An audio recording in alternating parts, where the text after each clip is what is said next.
Wait.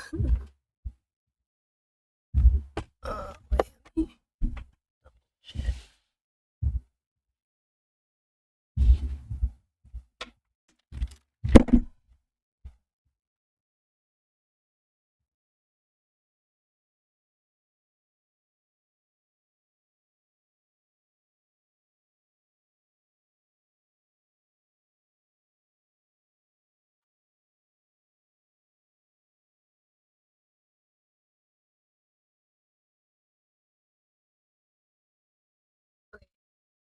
Sorry about that. Hi everyone. I know it's been like forever. Cause I got sick and then I had to take like some additional days off just to be extra sure that I was okay. But yeah, I'm all better now. Honestly, you guys know how I had like that nasal issue? I think I think it's gone. Like I want to say it's actually gone, or at least most of it. Yeah, I think that fever got rid of most of it, which obviously makes me very happy because I was tired. Oh my god, I was tired of constantly having to like mute to like sniffle and stuff. Now I don't have to. I probably sound different now too, right? Oh my god, I sound like how I used to. Also, hello, Gar. Welcome in. Hold on, because I don't have it open because I haven't had to turn it on in like forever. Um, yeah, I haven't had to turn it on in forever. But don't worry, you'll still get your throw.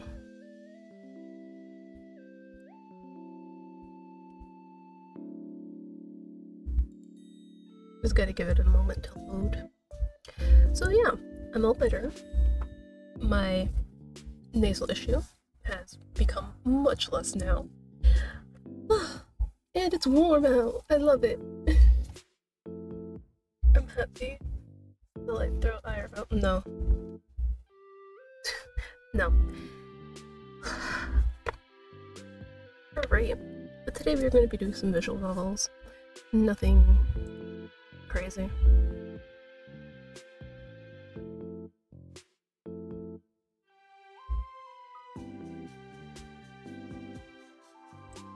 Well, what is going on in the background?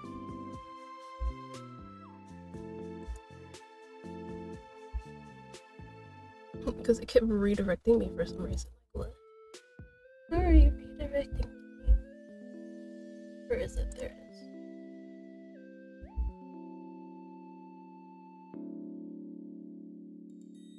Don't tell me I have to Alright, give me a second, people. I haven't used it in so long, I have to re-authenticate. That's so fun.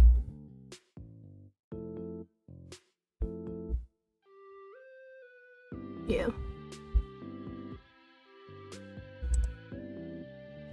I have to re-authenticate.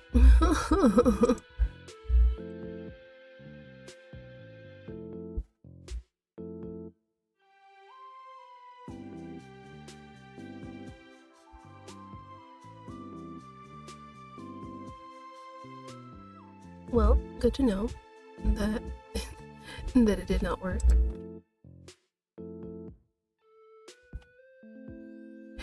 Yeah. I think for right now it's just not working. Yeah, I'll have to deal with this later. So for right now, no throws.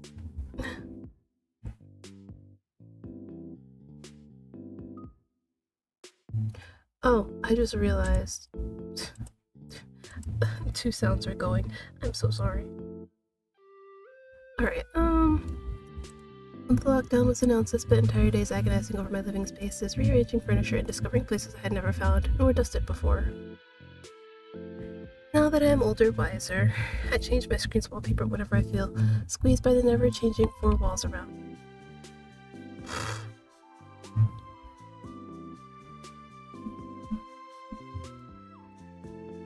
Okay. I try not to, but I don't know. I just don't understand how some people were just like going crazy, having to stay inside during lockdown. It's like you don't want to just like chill at home for days on end, playing games and stuff. Like I'm telling you, lockdown was like heaven for me. It was heaven. I didn't have to go outside. I could just stay in my room playing games. It was the dream. Which is why I literally just could not understand how people could like be like, I have to go out, I have to go out and stuff like that. I'm like, no you don't. Alright.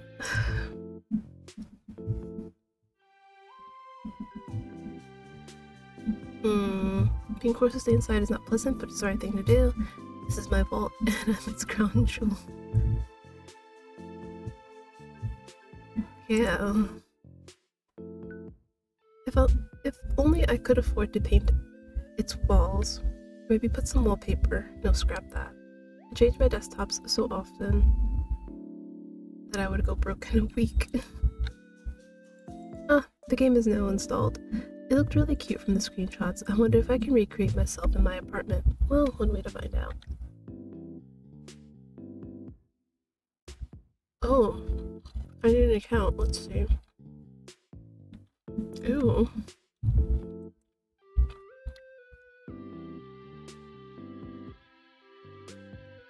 My name.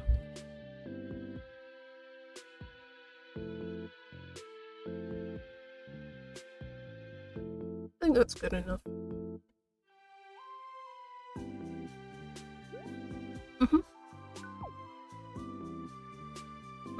Check out other games. Steamed Fish. Steam the Fish. I love how it says it opens in an itch link. I like that. I don't think I'll be able to make myself in it. My hair is very particular. Like, I think this is honestly about as close as we're gonna get to it. Which is the sad part.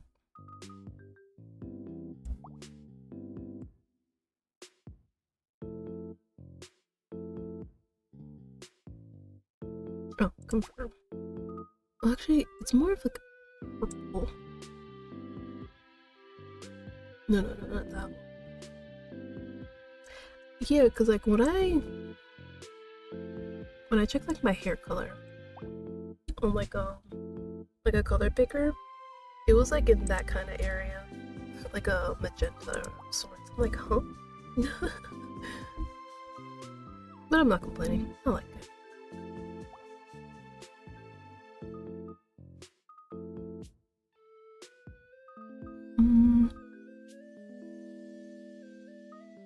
Oh, but they put the bowl in the front. Oops. I did not mean to do that. If they only had it for the back.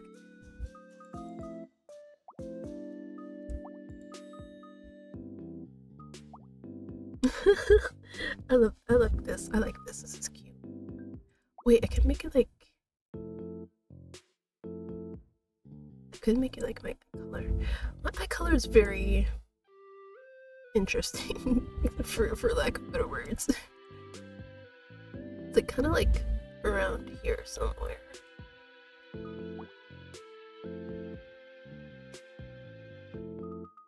Let's see.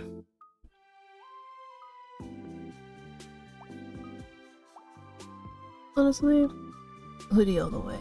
Hoodies are great. And then I'll just do it in my like signature color.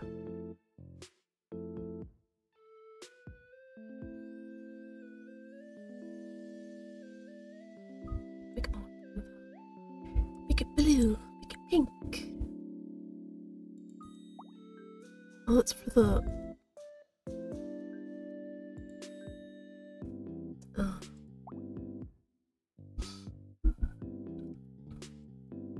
this so we can like let's do this as blue. Honestly, character creators are like the best. Because you can spend so much time in them.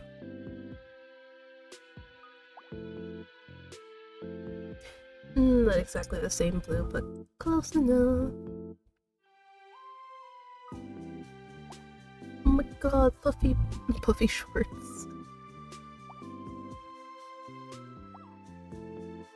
Oh my god. As dark as my soul.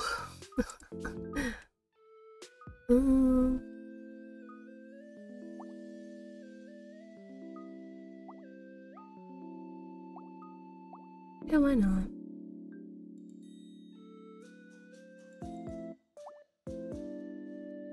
Which one is this? Is this... Oh, it's like that. Okay. It's fine. Oh my god, you can wear socks too? Alright. We'll also be angry. Alright. Welcome to Sparkle Decor. First, let's decorate this plain room. I gifted you stuff in your inventory. Once you've added the bed, you can click finish to go to the next steps. So this is basically a game within a game.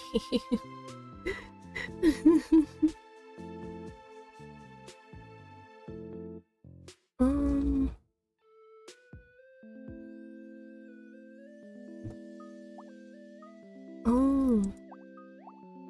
Stripes.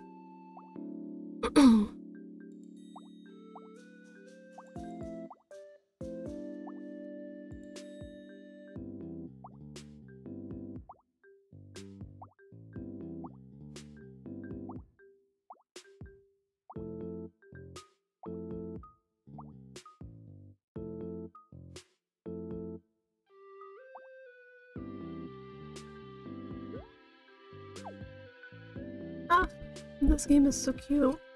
The room looks just the way I like it. There's no furniture, but I should get some by playing. I wonder what the buttons do. Bed added.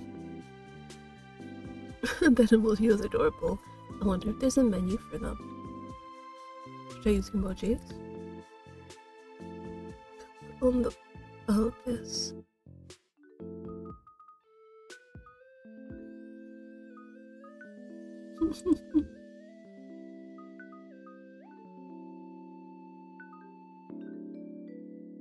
Oh, is this an NPC or another player?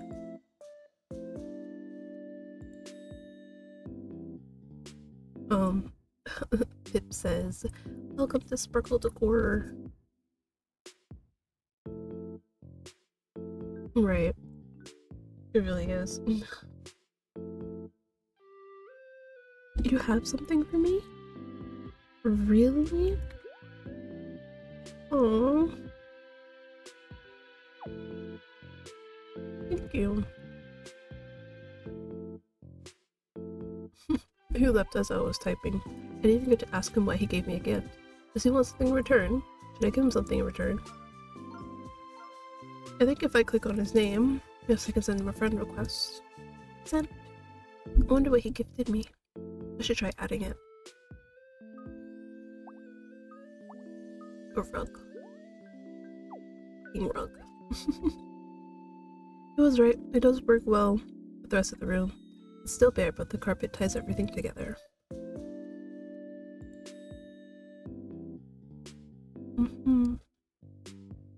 Sorry, I'm kind of munching right now.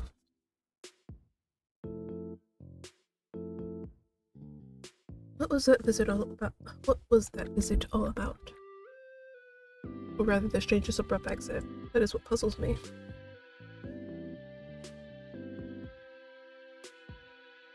I can't see a way to whisper him, so send him a visit request. No. They won't let you say no. Oh, what?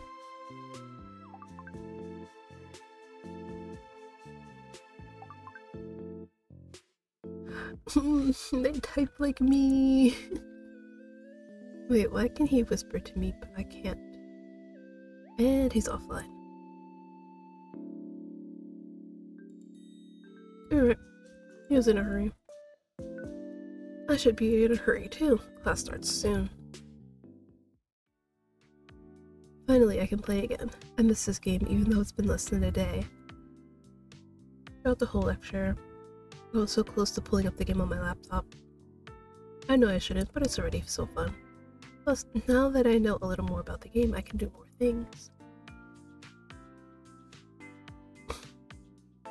As long as I don't get addicted, then I'm all good.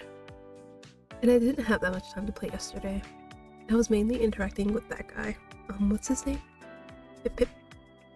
He was nice. I would like to see him again. It would be fun to have someone to consistently play with. I mean, we are friends online. That doesn't mean much for online games anymore. Maybe he's one of those players that like to hop around other worlds. The thought of it makes me feel a little down. Even if it's a game, it would be fun to think that he only came to my home and no one else's. Everyone likes feeling special, right? What is with this main character? Is this main character okay? If he just pops in every now and then, that would mean I'd be playing the game alone, and no one likes to feel alone. At least I don't. Oh my god. I think this person's like literally the prime example of the type of person I was talking about during lockdown, where they have to go out and be around people. Like, they literally just cannot be happy alone by themselves. Stare at my screen to focus on the rug he gave me. I chuckle at the bare room with only that rug and a bed. Ah, Pip is online. Not that I care. Just kidding. I forgot I wasn't able to send him a DM last time. Last time as in yesterday. I'll just try again since we're now friends online.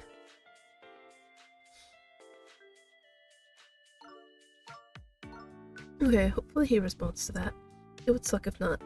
I'm a little nervous, but I already sent the message. He added me. Okay, awesome. Let me just... Hi. A simple hi is good. I wouldn't want to weird him out. He hasn't responded, then why even add me? Bro! Can you give him a chance to respond? I can't. Bro, sends a message at like 2:29 a.m. Bro doesn't respond at 2:30. Main character instantly blows up like, what? He doesn't like me. He's being so rude. Like, bro, give him a chance. No. Okay. Oh, sure. As long as we can hang out, I don't mind. Hey, did you see the new event? Event? Yeah, there's an event for the cafe.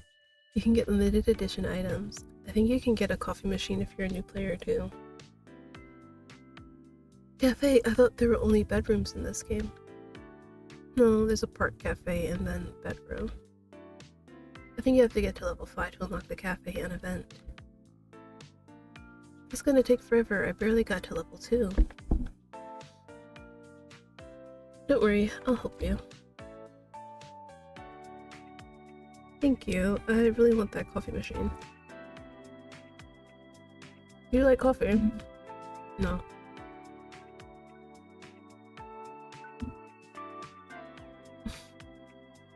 But I really like the vibe of a cafe. Also no, but sure. Before the lockdown, I used to go to this cafe near my local park all the time to study. It was really cute and I really enjoyed their drinks. Thanks. They made a lot of tasty snacks too. I really miss their strawberry cream pastries. Ew. No, it does not.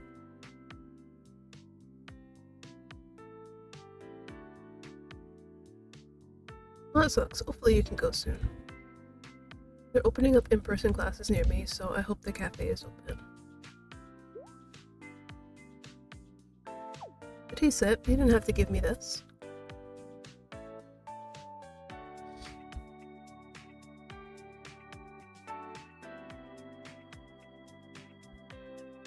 thank you so much. Oh my god, are you sure you want to give me more stuff? I feel bad.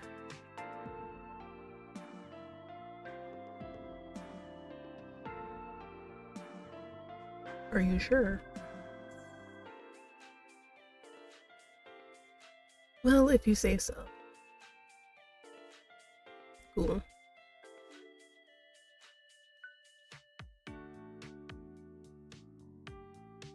Really, that would be so cool. I had a lot of fun today. Thank you, Pip. Pip is a lot more interesting than I thought. At first he seemed aloof, but now I realize that he's just a quiet guy until you get him talking about something he's interested in. Like most people, yeah.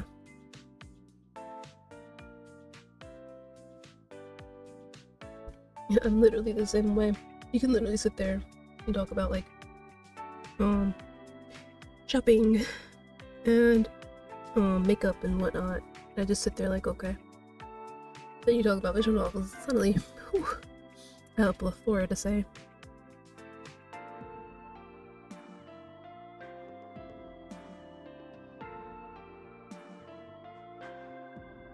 Oh, that's it. Dang it. Thought there'd be a little bit more, but that was nice. Let me take a look at the page. Is it meant to be something nice and cozy? What are they gonna do? Oh, okay, okay. So basically it says here.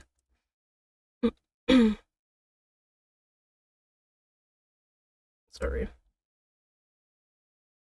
Stuck in lockdown, nothing to do, boredom calling at you. You download a game, then you meet a stranger. Soon countless chats blossom into friendship and possibly more. So it's meant to be very cute. And yeah. Yeah. Hmm. Sounds cute. I would be interested to see where the rest of it goes. Alright.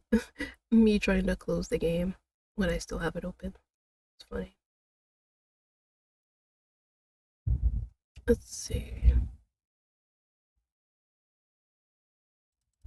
Maybe this one.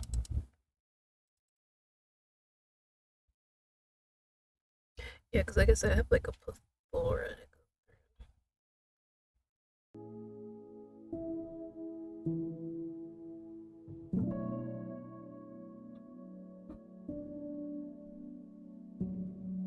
Oh shit, that is loud. I'm sorry.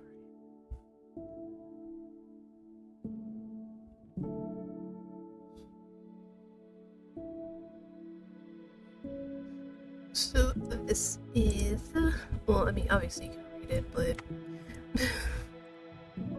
this is Views of You. I think this is one of the toxic ones. Where was it? Okay, here we go. So it is a psychological thriller and is not intended for all audiences. There may be uncomfortable scenes.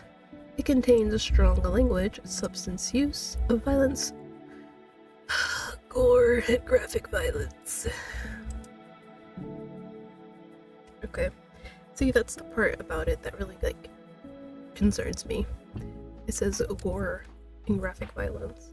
Now, they did say here in their, where is it? In their features, that currently they have no CGs. So, I take that to mean that it's not, I mean, not that it's not in it, but not shown. If that makes sense. So like the gore and the graphic violence is there, but not in like CG. So it should be okay. But obviously, if anything is showing and like whatnot, I'm not gonna deal with it. Also, I didn't read the story to you. So basically, it says moving to this new place meant having a fresh start. You knew life would be full of drama, meet new people, fall in love, and then apparently solve a missing persons case. And then there's some love interests, obviously. Wait, let me. They have. But maybe they'd have. What's the word?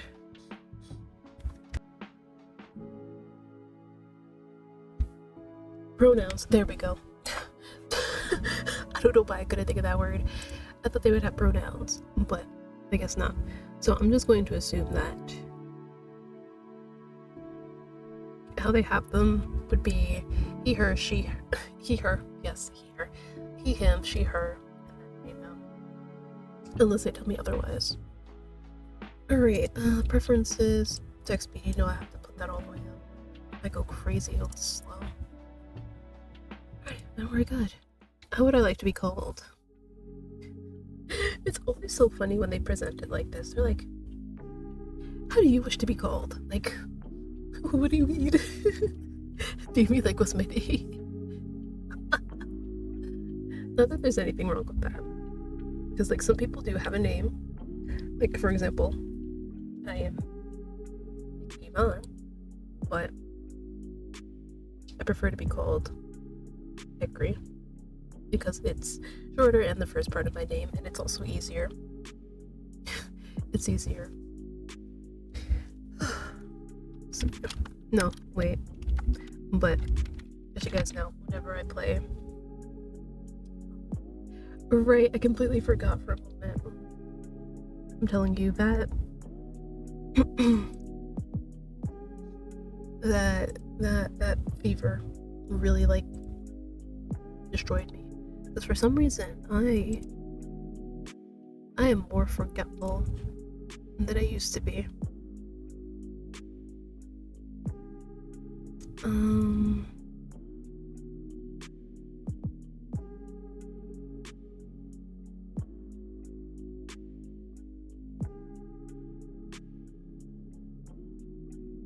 Sorry, I'm just looking at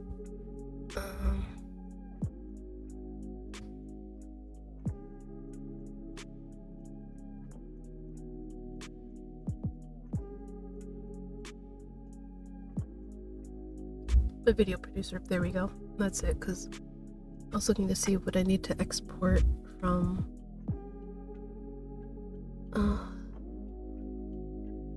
here, because I haven't done it yet. Let me just do that real quick. So that should be...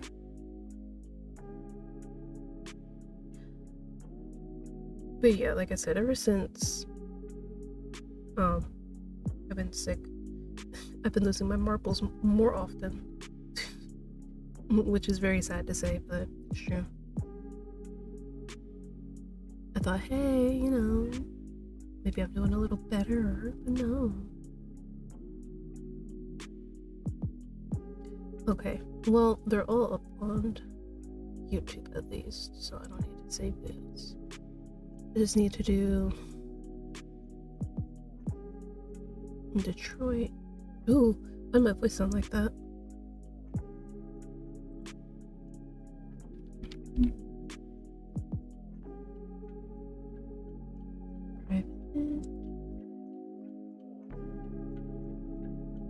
Okay, so not much I had to wait. Fuck, I skipped one. Just give me 1 second, guys, before we continue. Yes, this is me trying to put off starting this game as much as possible because I'm a chicken.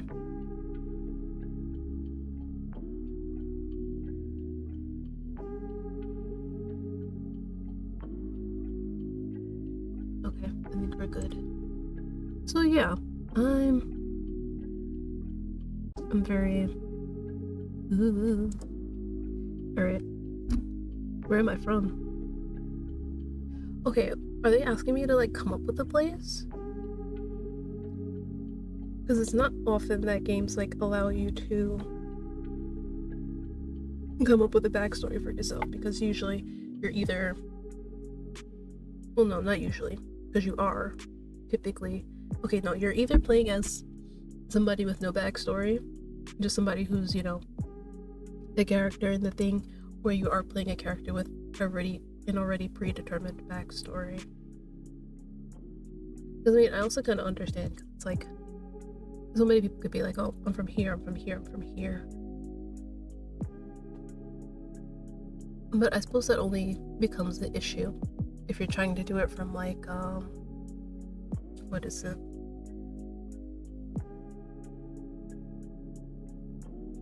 So what I'm certain that they're going to do here is just like, oh, it just gets mentioned from time to time, like, oh, you're from this place, and people are gonna be like, oh, so that's a place far from here, probably something like that.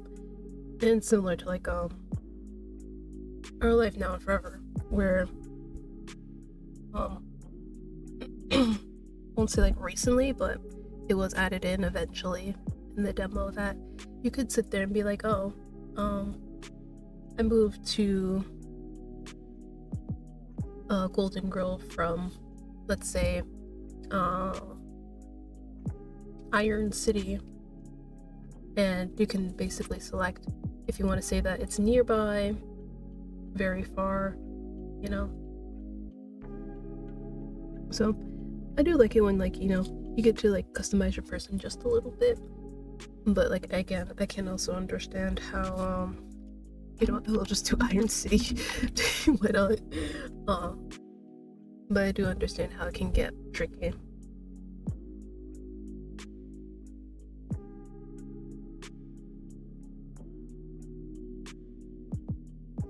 So if I were to describe you, I would say Petty is from Iron City and he likes to play visual novels.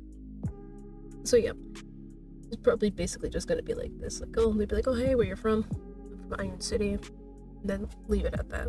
Like, they're not really gonna say anything else about it. But again, like I said, most people don't do that because the characters that they are using already have like a preset backstory, so. Alright. Bing bong. A short tune rings as the train makes an announcement. I was about to say, can't it be smaller?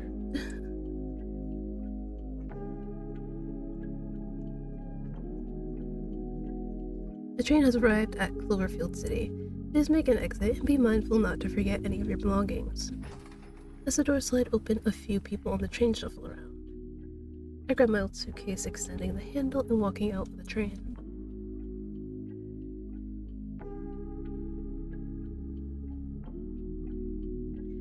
Sorry, I was just looking at the background. I'm like, looks like my art. But like, I'm pretty sure this is just like placeholder stuff. Mine, on the other hand, is not placeholder. It's just really that bad. The station smells strongly of smoke. Cigarette butts, half-drunken bottles, and all sorts of wrappers cover the dark, sticky floor. No. Not the best start to my new life, but beggars can't be choosers. I finally made it out of here. Cloverfield. Cloverfield is a small city. It doesn't have much tourism, but it has a decent university. Most of the programs at the school are art-related, but they also have a general studies course for anyone who hadn't figured out what they wanted to do yet. Someone like myself. I slowly make my way out of the train station until a large figure. Large? Oh god.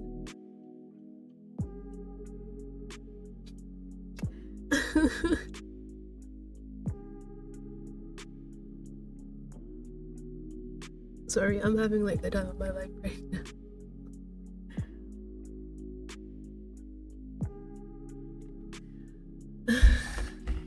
Yeah, he's definitely strange. The tall man blocks the exit. look him in the eye for a brief second before trying to find a way to get around him. He tries to get closer.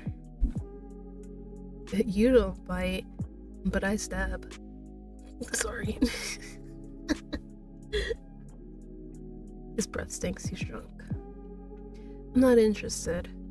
I manage to swerve my body around him, but he extends his arm, blocking my path once again, and you know what you do? Karate chop that shit. And keep it moving.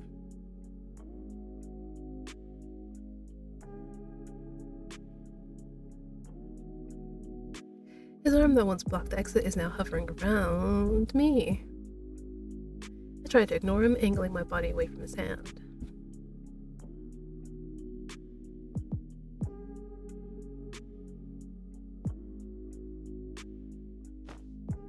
Forcefully grabs onto my arm, pulling me closer. People glance at us, some glaring because we're blocking the main exit, while others just ignore us. Well, if you don't want us to block the main exit, get this man away from me. Like, you literally see what the hell is going on. If you want us to move, get him out of here. Like, come on now.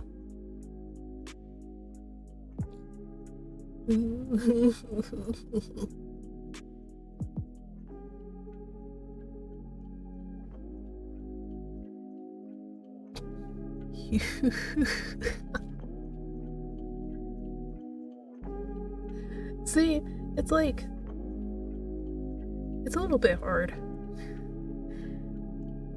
I mean, because like, it's like you can definitely see this, like,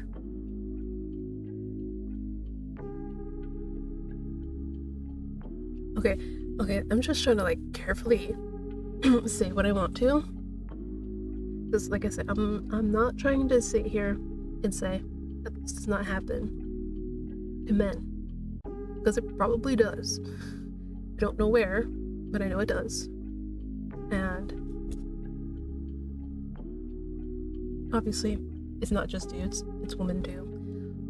But it's just, it just feels a little bit ridiculous in this kind of situation where he's like literally sitting there calling him like, Prince and shit, right? Like, come on, Prince, I'll show you a real good time. I know exactly what a man like you needs. Like, realistically, dude's probably not actually gonna be saying that to a dude, which is why I can't help but like laugh a little bit at like the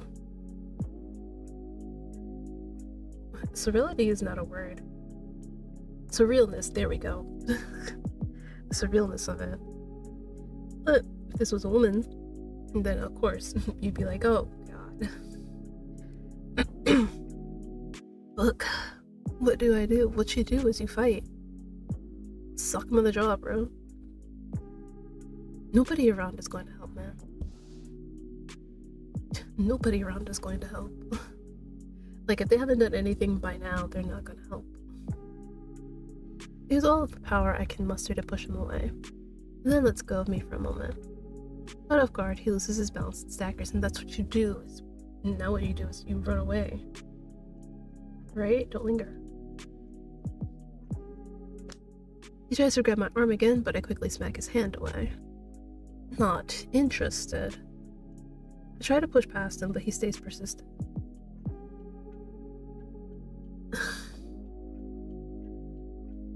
Ew. Ew. Ooh. Ooh. Gross. Shove it. Oh, God.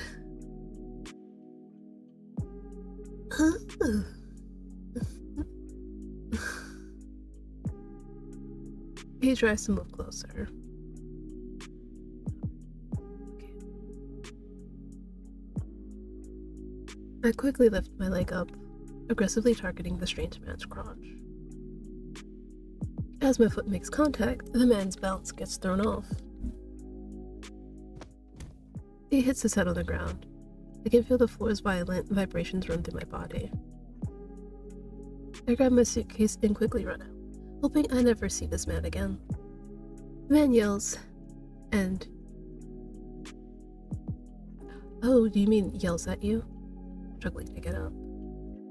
Fortunately, I'm old, almost out of earshot, and all his words sound like meaningless babble. Nope. I ignore the man's yelling. Nothing good could come from interacting with such people.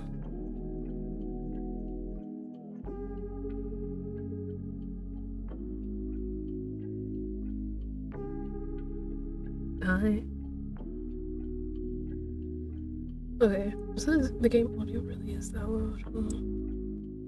I thought I turned it down. Oh god, not you too.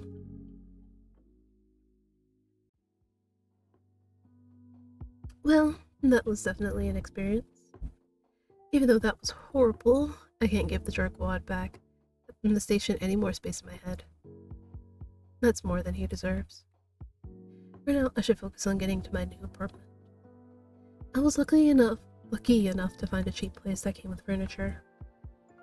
It's an off-campus residence called Westminster Housing. But part of me wanted to say minister. That's why you heard me speak so slowly there. I was like, I'm pretty sure that's not minister. It's specifically for the university students managed by students. I get a room, my own bathroom, and a kitchenette. Some of the rooms even have a balcony.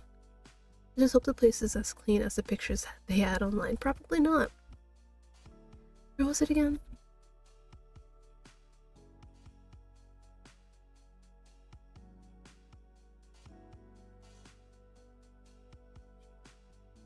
Pull up my phone and enter the address into Google Maps. Sorry. The reason why I didn't read that's right as it showed up is because I was looking at the phone. I was trying to see if I could read any of the text. It's a few stops away by bus. Or I could walk there. I'll take the bus. Hooray, as much as I'd love to walk, I just want to get home. I'll walk up to the bus. I scanned my phone using my digital wallet to pay for the fare and enter.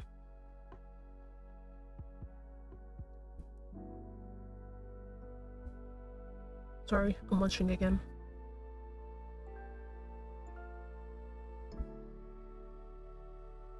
Oh my god, I get to choose where I sit too. Fuck. Oh. I thought he was gonna sit, I thought we accidentally sat next to him. I was about to see it. No.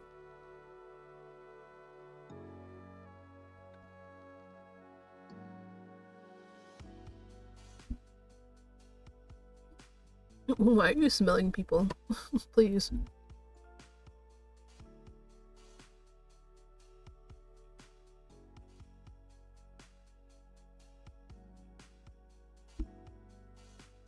Is he talking to me?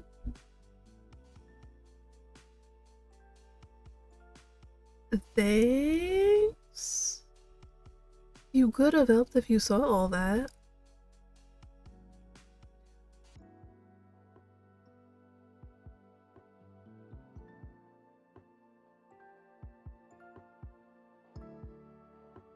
Sorry.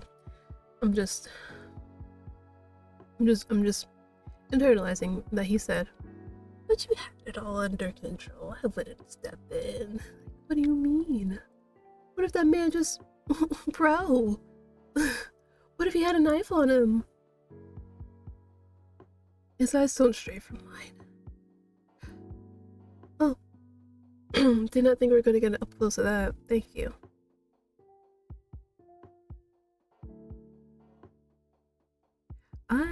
Well... Wait, do I actually get to pick? Oh, okay. Is this like... If you stare too long, they'll think you're challenging them. But if you look away, they'll think you're easy pickings. It's like you have to find that nice middle ground, where you're not staring too much, but you don't look away too fast.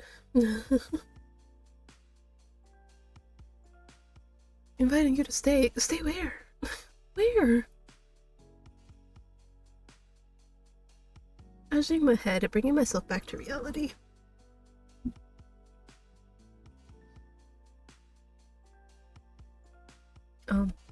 No. I don't really feel comfortable telling him anything. He notices my hesitation. You need to chill out, brother. Well, yes. Well, no, well.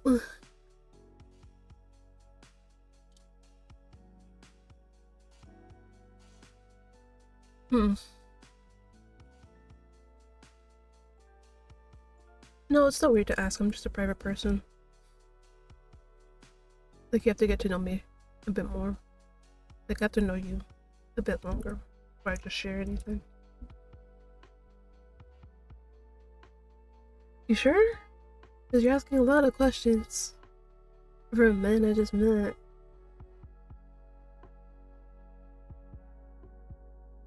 What's yours? Right, we've been talking an awful lot about me. Let me know more about you. Your name, for starters.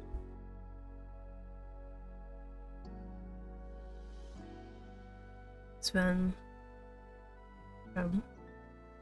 Ready. I know it is. I picked it out myself. Ooh. Oh, I thought I skipped something. I got so worried. So basically, he said, it suits you because you're cute and like small font. You know, shaking a little bit in case you missed it. Nice to meet you, Sven. Ooh, where'd my throat go? Nice to meet you, Sven. Sven? It's always such a difficult name for me. The bus plays a short jingle, signaling that we're approaching my stop. Written in big capital letters, the bus speakers say out loud, Westminster Street. Well, that's my stop. Goodbye, Sven. Sven. What? You're getting off here too? I am too. Oh god. Sven looks at me a little dumbfounded. Really? Oh god. The bus comes to a halt and we hurriedly get off. Oh, no. This is weird. I should be wary of this guy. Yeah. Yep, I got it all handled. I'm just looking for a building. Probably best if I don't tell him too many details. He's still a stranger after all. I just met him. We walked down the block together. He stays a few steps behind. Sorry. If you're wary of him, why are you letting him follow behind you? This is like textbook 101 on how to let somebody know where you live by letting them follow behind you.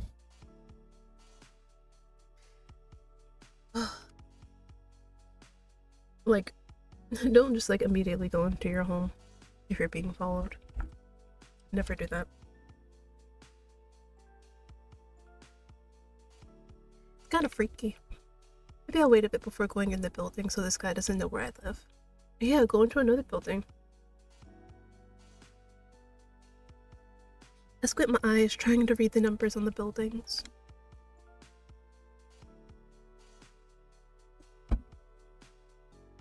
He points to a building on the corner of the street. Exactly what I was looking for. Little school deny. No. No, that isn't it. It totally is.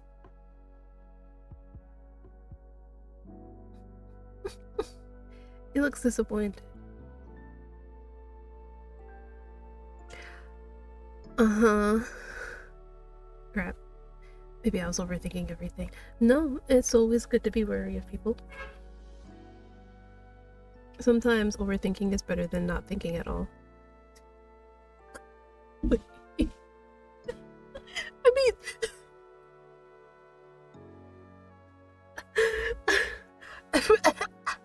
hair in my mouth.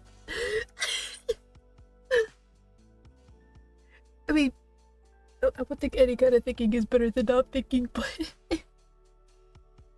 you know what I mean. Like in this case, like in most cases, I think it's better to think too much than too little. I'm telling you, it's the people that worry a lot and overthink a lot that are the ones that, well, yes, they usually don't have a lot of fun, but they're usually the safest people. Even if I wait to get in, he'll just see me later and realize I lied to him. Maybe I can play this off somehow. I squint my extra hard. My extra hard? Huh? Wait, huh?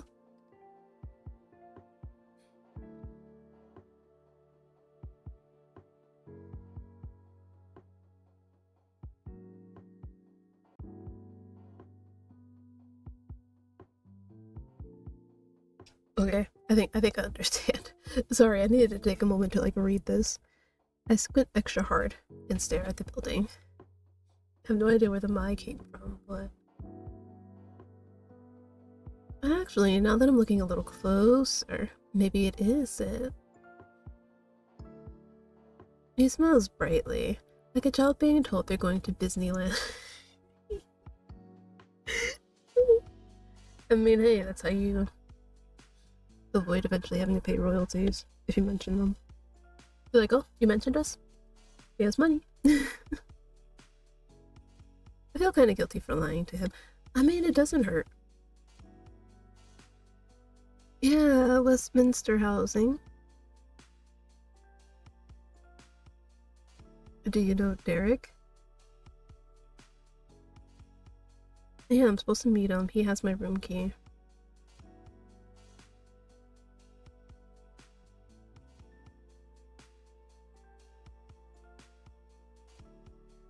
Let's then lead the way into the building.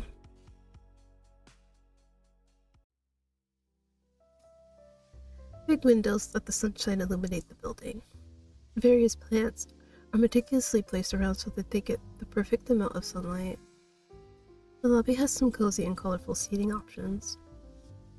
This place is pretty nice. I appreciate that.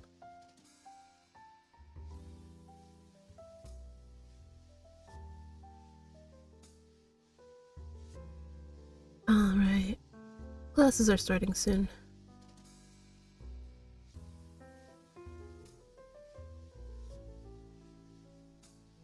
I mean, based. Because I mean, not everybody.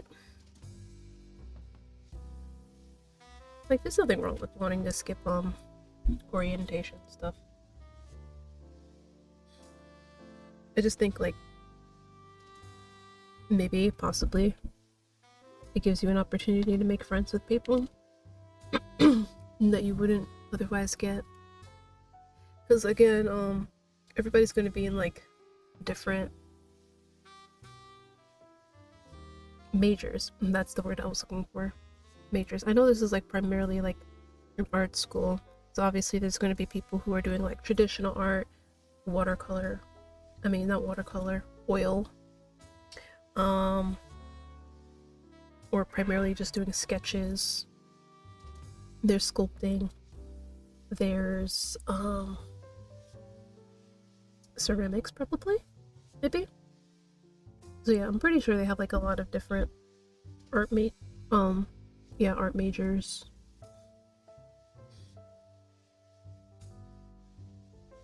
So you wouldn't normally have, well, it depends on what you do though. Like obviously people who are like going into like painting and other stuff like that, they'll probably have like some course overlaps, whereas somebody who's doing like traditional painting is not really going to have a lot of overlap with somebody who's doing like ceramics. Sorry that I got into this. It's just I was thinking back on my own time when I was in college and had like orientation, and how like a lot of the people I saw in orientation never saw in like most of my courses unless they were like in the same major. And watch. If I'm like, oh, I'm not gonna go, he's like, I won't go either. If I say I'll go, he's like, oh, I'll go too. Like, bro.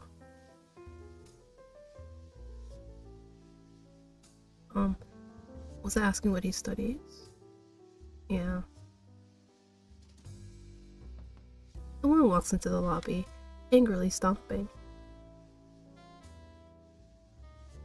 She walks across the lobby to a door. The door has a small plaque reading management.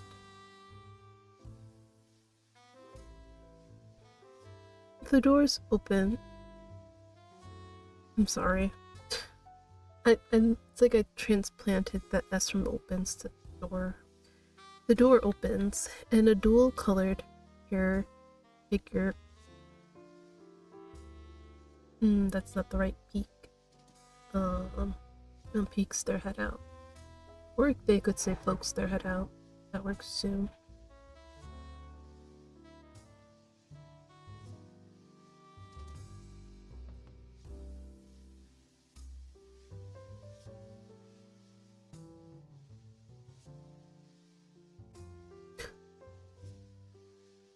Derek takes a deep breath before replying to the woman. No, not your coin. It's painfully obvious that he's faking a friendly tone. They argue back and forth. It sounds like there's a problem with one of the washing machines. Ooh, not a washing machine. Okay, you know what? I understand her anger now. I thought it was like a vending machine when she said like, oh, it ate a coin. Oh, I just realized. They like blurred him into the background. I don't know if you guys can see it on stream, but I can see it on my screen. But yeah, I thought she was complaining about a vending machine. But if it's a washing machine, then hell yeah. She has every right to be angry. Like, bro. Money does not grow on trees. Sophia is as loud as a fire truck, while Derek refrains from raising his voice.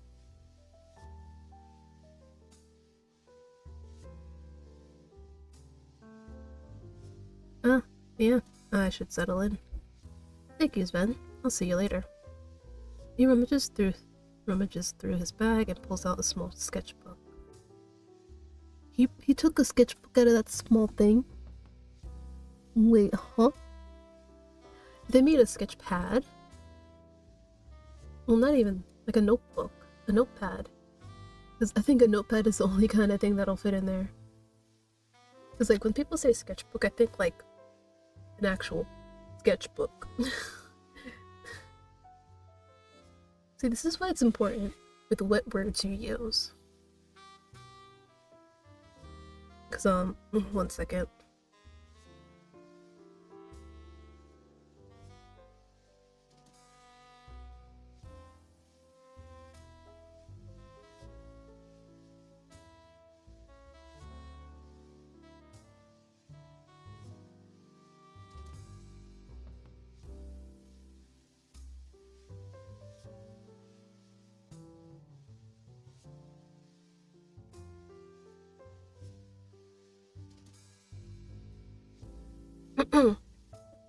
So, I don't know if you guys heard heard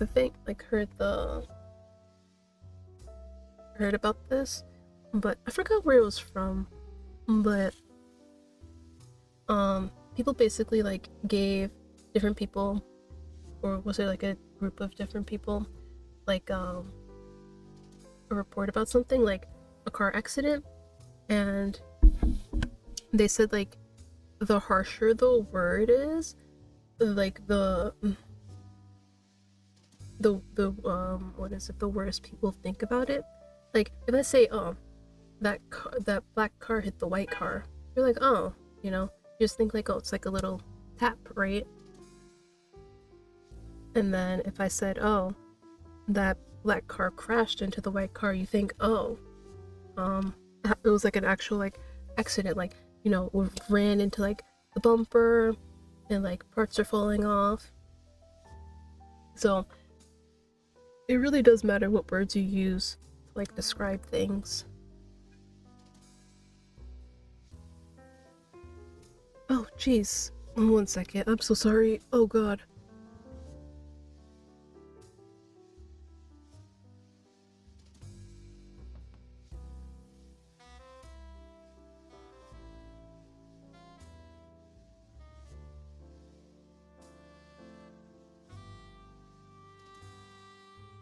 Oh, sorry about that overreaction. But yeah, it's like if I were to sit there and be like, oh my god, my mom smacked me with a broom. Be like, yo, what the hell? But if I sat there and said, oh, my mom like hit me with a broom, you'd be like, okay, that's not nice, right? Like, some words just have like a different kind of impact on the brain, basically. And so that's, and this is basically just going back to what I was talking about here, where sure, here this doesn't really have anything to do with like impact words like hit, smack, crash, but wow, sketchpad, notepad, I guess notebook as well. They all kind of sound like the same thing. Like I said, kinda, because they obviously don't. They obviously have varying sizes, like the sketchpad. Basically, like I know some of you guys haven't seen my playthrough of Slow Damage, but what Toa uses, that's a sketchpad, or that could also be called like a sketchbook. But I think with like sketchbooks, they're like bigger, right?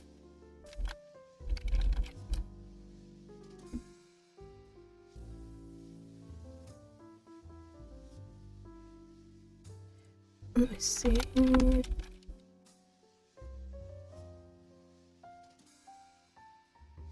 Yeah, so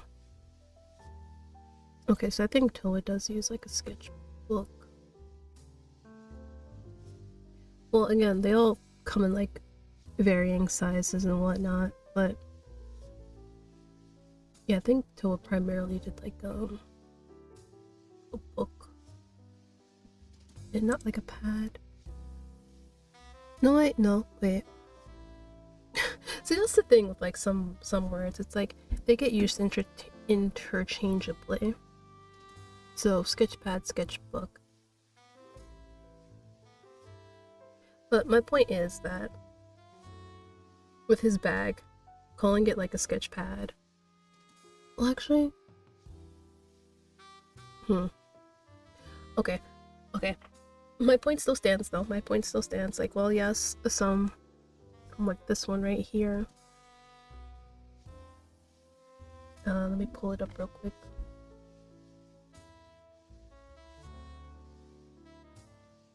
Where is it? So like you can see like right here, this is technically a sketch pad, but again, it also has to do with like how people understand things to be. Like if I were to sit there and say, oh, I'm taking out a sketch pad or a sketchbook, you'd think something like this, right? Something pretty big, which obviously would not fit in his tiny little bag.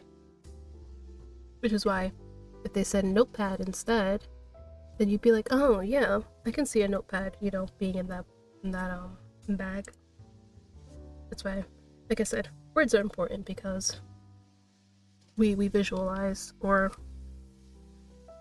contextualize a whole bunch of stuff depending on how a word is used. And also with like emphasis as well.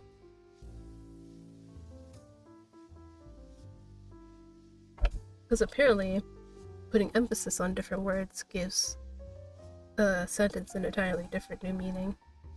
But that's that's enough lecture on the usage of words and whatnot. I'm sorry, I did not mean to turn this into a lesson, but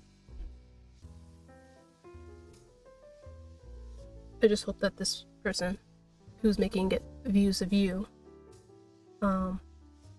understands that. Like, we shouldn't be afraid to like criticize stuff, but only for actually like giving actual legit criticism and offering like what is the word? Help, alternatives, advice.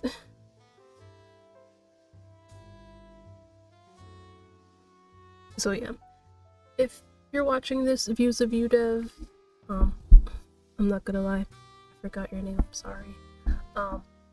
Just like I said, just keep this stuff in mind. Like, I'm not trying to sit here and be like, your writing is trash. I'm not. I'm just saying, like, you know, be careful with how you use some words. Because as you saw, like right here, you said sketch pad, and here I was thinking like an actual like sketch pad kind of book. And how like a little notepad that he could like, you know, store in his bag. That is all. He quickly scribbles on a page and rips out the corner.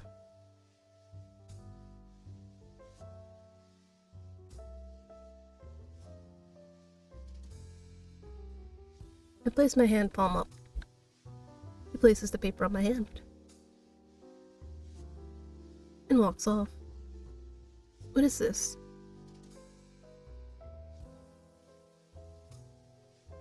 I was about to start reading the Roman numerals and then I was like, what the fuck is N? What is N? What is C?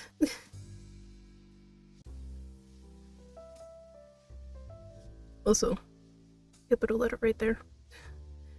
His number? Put the paper in my pocket, after adding his contact details into my phone. I might not call him, but it might come in handy since we live in the same building. I approach Derek and Sophia. Sophia stomps away from the management office with a huge death stare.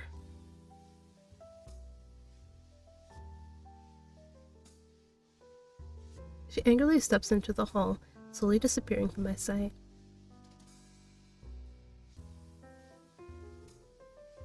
You know damn well you were not working on anything. Shut up. Derek re-enters the management office, leaving the door wide open. As I get closer, I can clearly hear Derek sighing loudly. It looks like all of his energy was sucked out of him.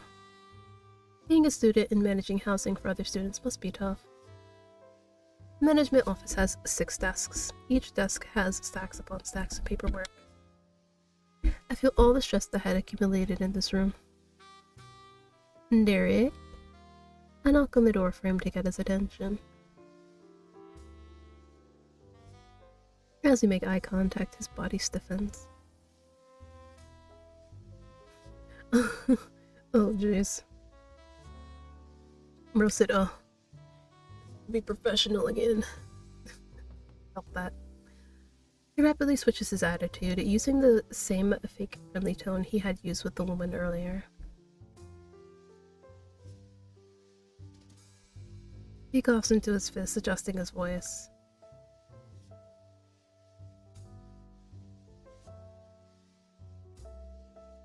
I could see the cogs of his brain turning. Yeah, I was about to say, don't lie to me.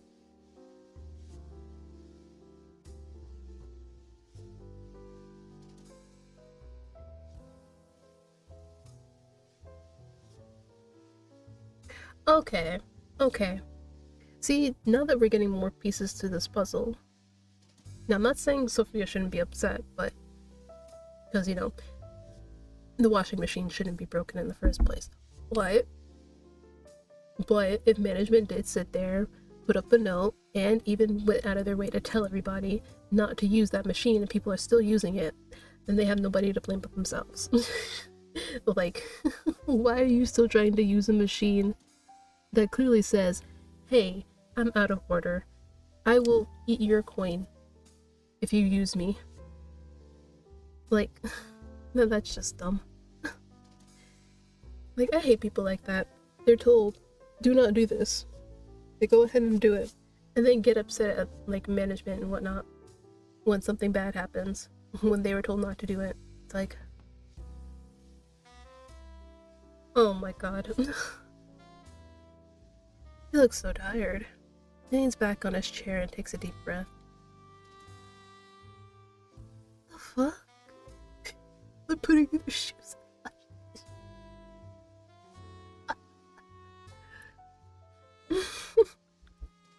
He gets a little lost in thought, as if he was trying to solve this mystery in his mind palace. I lean in a little closer, trying to read the expression on his face.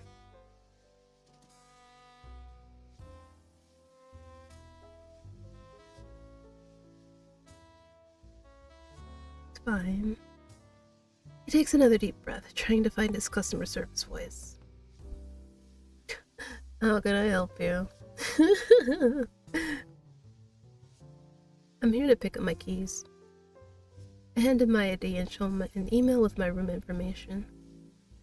He glances over at my ID, then goes through a small pile of papers.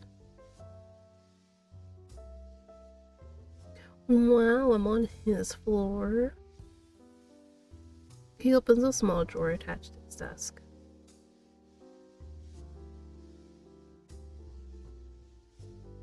I can hear the tension in his voice disappear. He sounds a lot more natural now. Oh god, of course he's my neighbor. God forbid that he's like on the opposite end of the goddamn floor. I grab the key. Our hands touch for a moment. Thanks. He seems incredibly busy. I'll try not to bother him too much. Derek, how do I get to my apartment?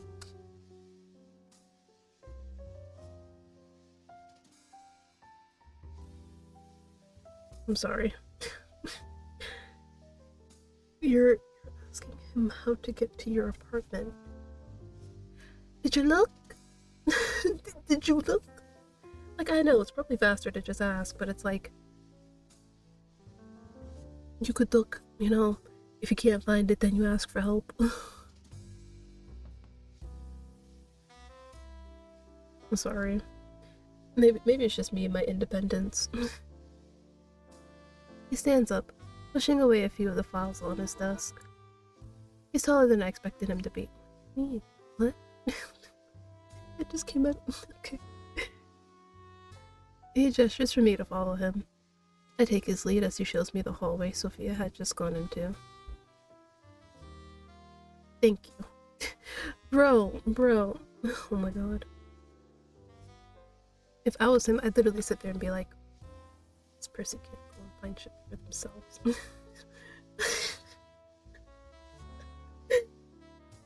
Oh god. I'm telling you. I would have so much to say. This fucking management, bro. Like, bro. Still using the goddamn washing machine even though we put up a sign that says don't use me. So fucking stupid.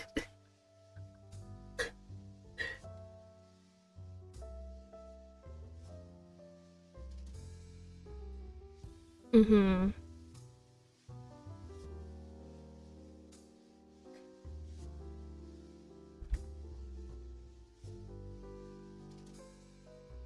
Alright, I got it from here. Thank you, Derek.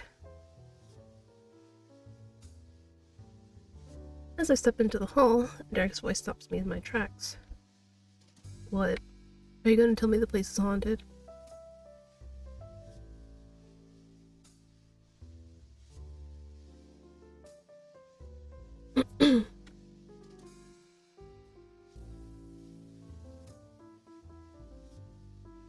I'll check it out.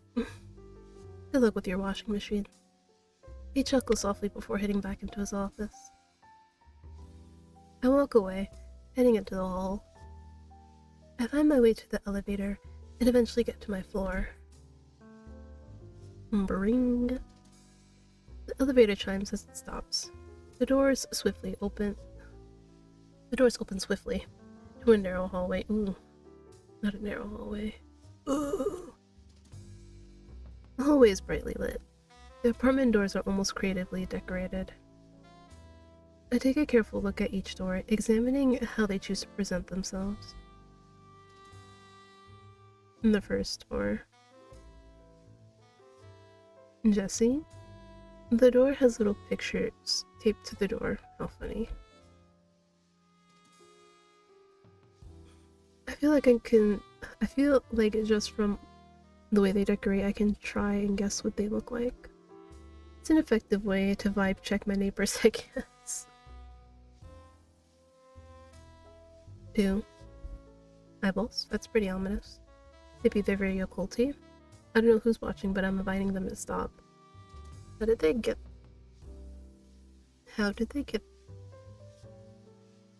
the caution tape to wrap around like that? There we go. I get to the third door. Ew, maybe this person is studying photography.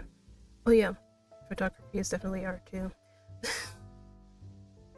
The door is decorated with small Polaroid pictures. The dates are stamped under the pictures. Quite the sweet way to display your memories. I was about to say sweet sway. No. I continue down all the way to the last 4 doors. My next door neighbor. Seems like someone who doesn't want to be disturbed.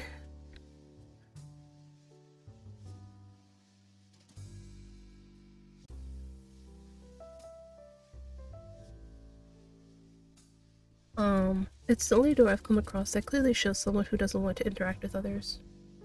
Since we're right next to each other, I hope we are able to coexist in peace. What do you mean? Your number is 11. What are you talking about? Unless you be like directly across. No. Wait, what? Oh yeah, it's like both sides. So wait, how does it go? Wait, huh? Is it like evens one side, odds the other? I'm confused.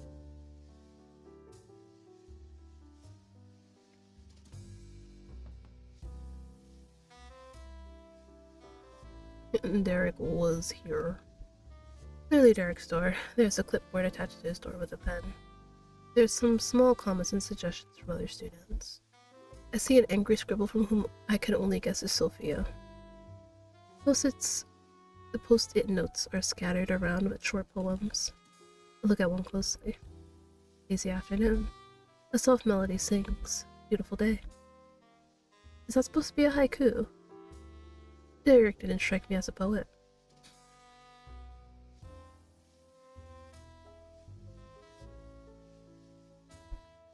Another note reads,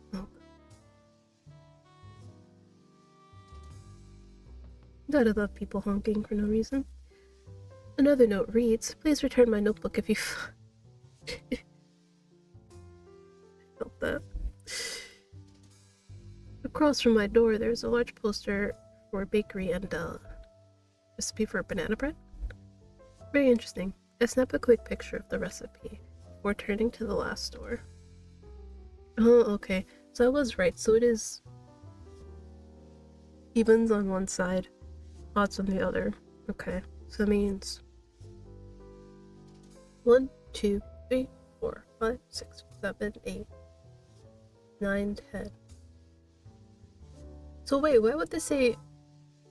Oh, because next to them. Okay. Okay, now I get it.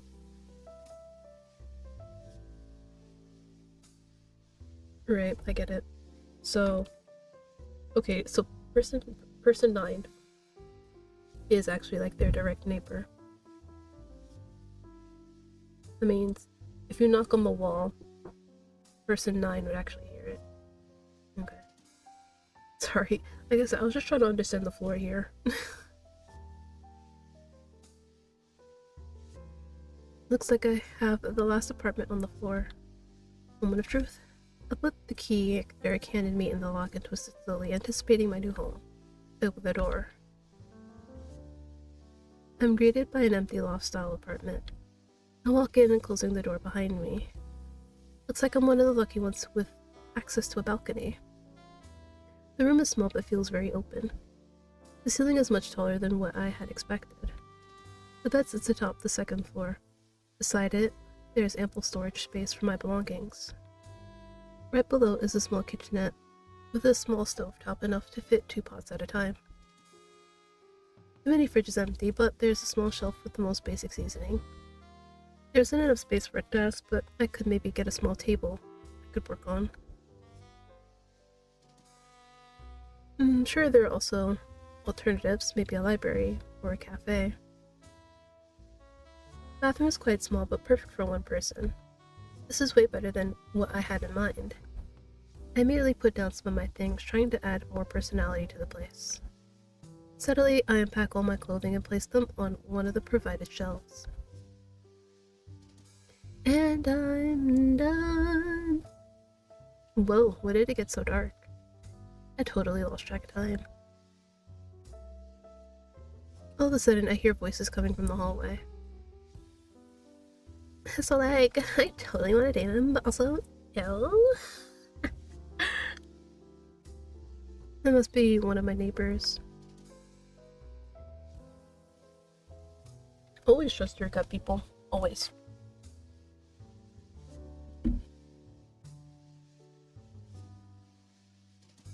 Like, if you really think you shouldn't do something, don't do it. If you don't like how something is, like, playing out, don't do it. Like, literally, just don't do anything that gives you a bad feeling. Like, I don't, like, a fuck if your friends are, like, pressuring you into doing it. Just don't do it. Because not only will you save your own life, but maybe somebody else's.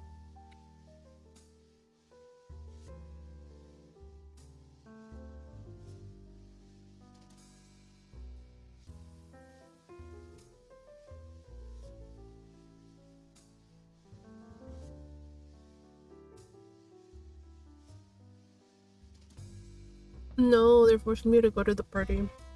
It's like the cruelest thing you can do to me.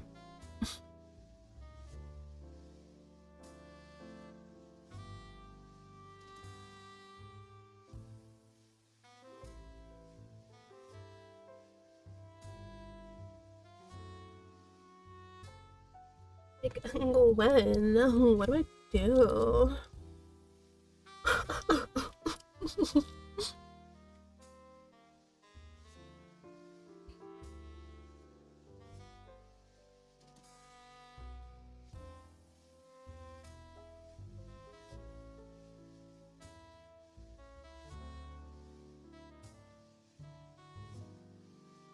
Oh my god.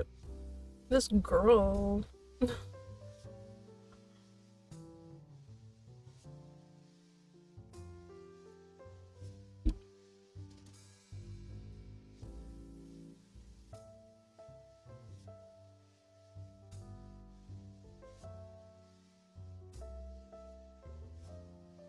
I am.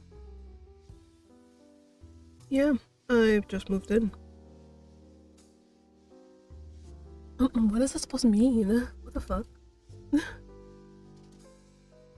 The short woman turns to me and gets closer to my face as if she was inspecting me. Yeah, sounds like you have issues. I'm Petty. Nice to meet you. Like, imagine actually telling somebody IRL, my name's Petty. They're like, what? Petty, like, as in, like, pettiness? Yeah, Petty.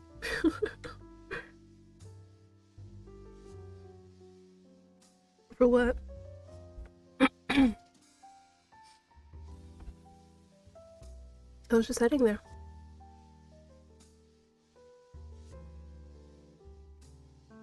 Three of us walk to the elevator. Is it B or Bea? It might be B. Or it could be short for like Beatrice. I guess I'll just call her B. Does not stop talking about this guy she is into, but also somehow not into, like, at all. I hate people who are like that. They're like, I like him, but also don't. Like, make up your mind. Do you or don't you? You can't like and not like somebody at the same time. It's either one or the other.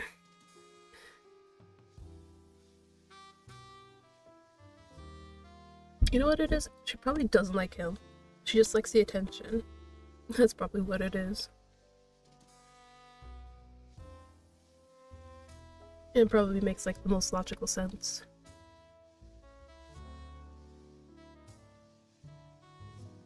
Gwen is like, yeah, totally. I noticed Gwen sneaking glances at me.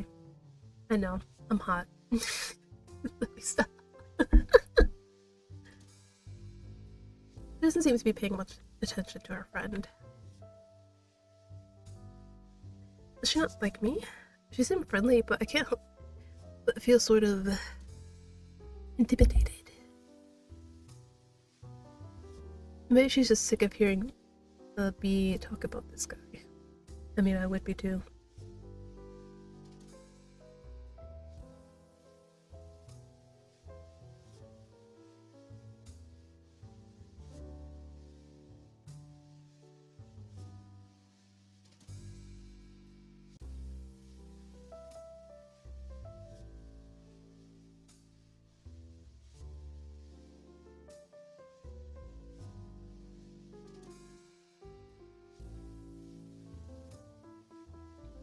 Sorry about like the constant stopping.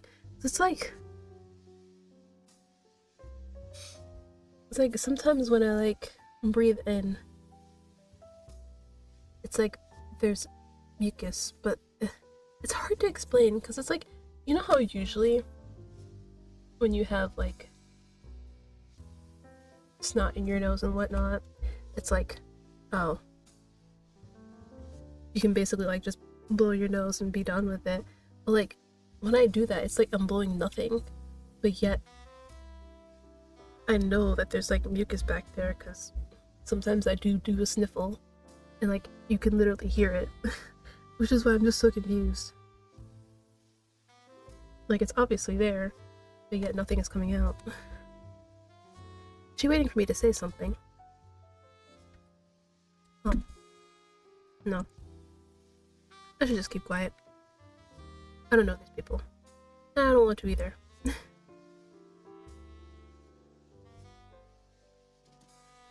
Oh my god.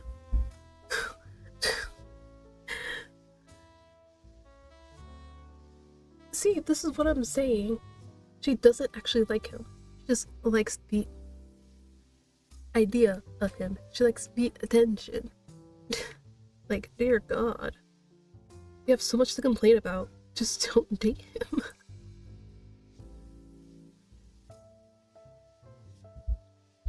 Oh wait, so I wasn't going crazy. Her eyes did. Okay. Okay, I thought I was crazy because I'm like, what happened to the white in her eyes? Okay, I wasn't crazy.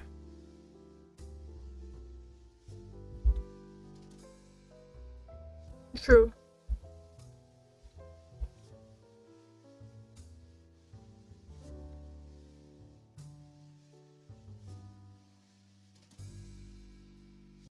Gwen's eyes don't look away.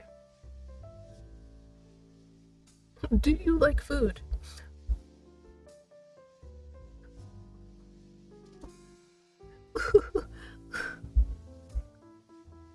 I love that. You know what? Next time I'm making friends, I'll literally just be like, do you like food?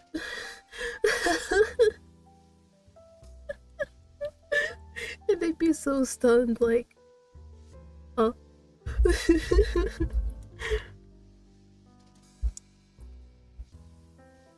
Yeah. I like food.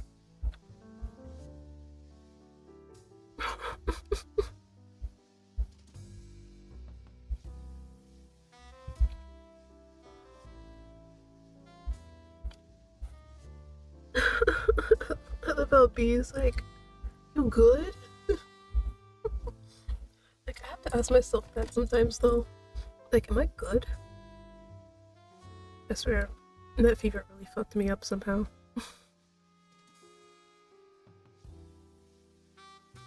True. The way you do? How do you enjoy food?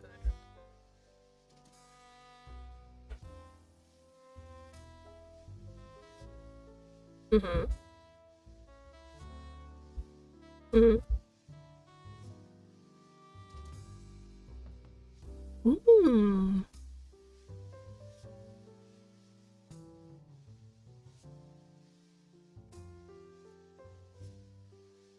Deadass about to become a friend just for the food. Like, I want to try dishes from various various countries, but I just get so afraid of like wasting the food if I don't like it. And I know in like some cultures, not finishing your food is considered like an insult. So I wouldn't want to do that either if I'm like in like an authentic place. But I also don't have like anybody in my corner who literally just eats anything. So like if I end up not liking something, I could just be like, here you go. You can have the rest of it. But yeah, that's just my biggest thing, is wasting food.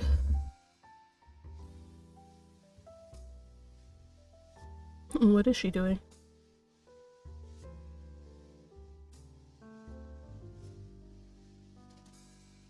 Sure.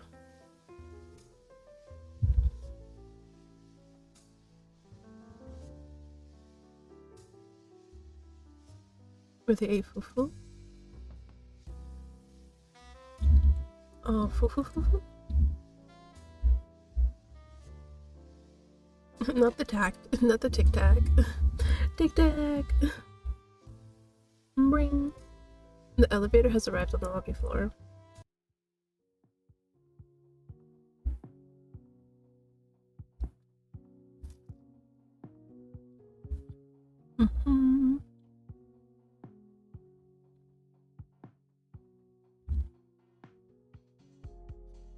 I love it.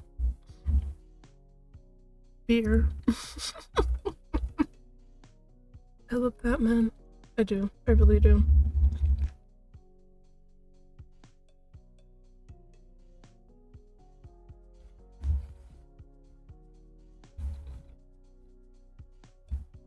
Like, I have no way of knowing if this is like the actual background they have planned, or this is just like, I mean, hold on. I don't know if this is like the actual background that they're going to be using, or it's like a template. But honestly, if this is like the actual legit background, honestly, props, man. Because sometimes that's all you need to do. Just draw a can and write beer on it. Like, I do. Lobby's filled with other students, some eating pizza, others drinking beers, everyone is chatting and playing drinking games. There's a small speaker in the middle of the room playing music to give the whole room some ambience. Okay, wait a minute.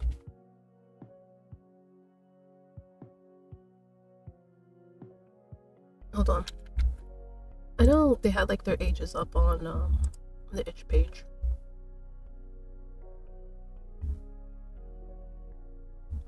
Okay, so I'm guessing this is like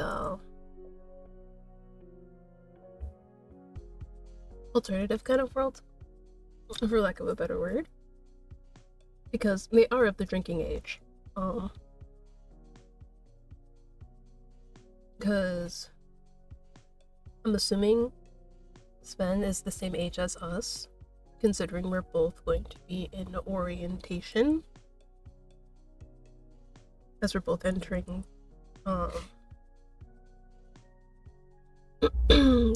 college. There we go. See, like, my processing has like slowed a lot. I'm so sorry, guys. So yeah, I'm assuming that maybe this is just like a made-up place where drinking age is different, either higher or lower, or no, the entering college is different, because like I said, Sven's age is, no, because they could have like done like gap year or something, or like transferred, right? Which means it could still technically be grounded in reality somewhere, where the drinking age may be 21. But I know in like other places it's like 16, 18. But yeah, don't know. I'm just gonna assume that the main character and well, no, because the main character and Sven might not even be the same age. Because the main character could actually be like somebody going like directly from high school into college / university, whatever you want to call it. It's like the same thing to me. But in Sven's case, he might like be a transfer, or he did like a gap years. Yeah, we don't know. All we know is that he is starting at the same time as the MC. So sorry, I just like trying to understand like the world. And I know sometimes it's not easy because, you know, it's meant to be fictional, not really based on anything, but I do feel like at least some stuff is based on IRL stuff. Like, for example, my visual novel, I'm basically basing it off of my experiences and whatnot, living in a city and whatnot. But I do think I'm also keeping mine like as close to reality as I possibly can, while still keeping like it's a visual novel, so it'll pass kind of vibe. So yeah, it's just a lot. Alright, B's eyes light up, sparkling in the light. She leaves me alone with Gwen.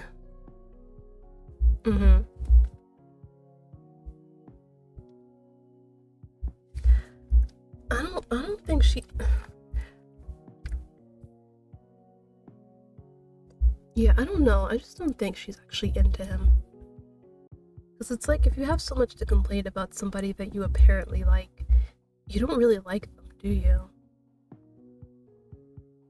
Like, usually if you like somebody, even like the little things that they do make you smile. Like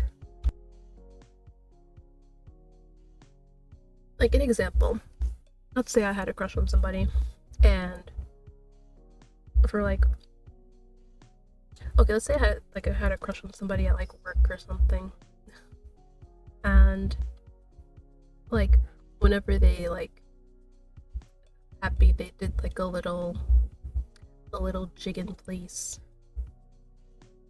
you know, and like you'd find like little things about them cute or like attractive. You wouldn't normally sit there and be like, his proportions are so like wacky and not right? That's why I just don't think she actually likes him. She just likes the idea of him, that she likes the attention, you know, because like some people may like delude themselves into thinking that they like somebody when they actually don't. She smiles at me, leaning her head towards the crowd of students.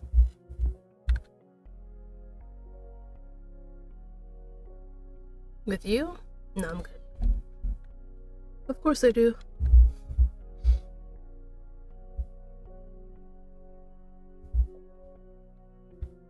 We make our way through the crowd, arriving at a table with plentiful boxes of pizza. There's a small note on display. It reads, "One slice, bitches." Oh. Okay, that is more generous than I thought. Because, I'm pretty sure if, like, you guys had, like, pizza parties, when you were younger, like, you wouldn't even get, like, a whole slice. You get, like, a tiny thin slice. And that was your share. And it's like, granted, everybody else got the same thing, kinda. But it's like, give me more, man.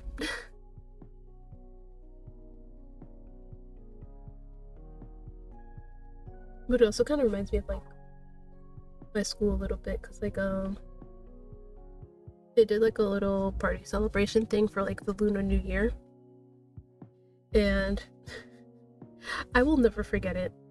They were dishing out food. Obviously, I got online late, so I didn't really get much, but I remember I was going through the line for food and getting whatever scraps they had left. And one of the ladies who was serving us, she picked up a dumpling, plopped it on my plate, and I had to keep moving. Right, I got one single dumpling. Not two. One. One. I'm like, you have so many left, and there's not a lot of people left online. You could have given me two. Like, I understand. If there's like a whole bunch of people behind me, but it really wasn't a lot. Like, they probably still had like some left over. Obviously I don't know that for sure. Never went back over there because I was butthurt. But yeah, it just sucks. But rationing rant over.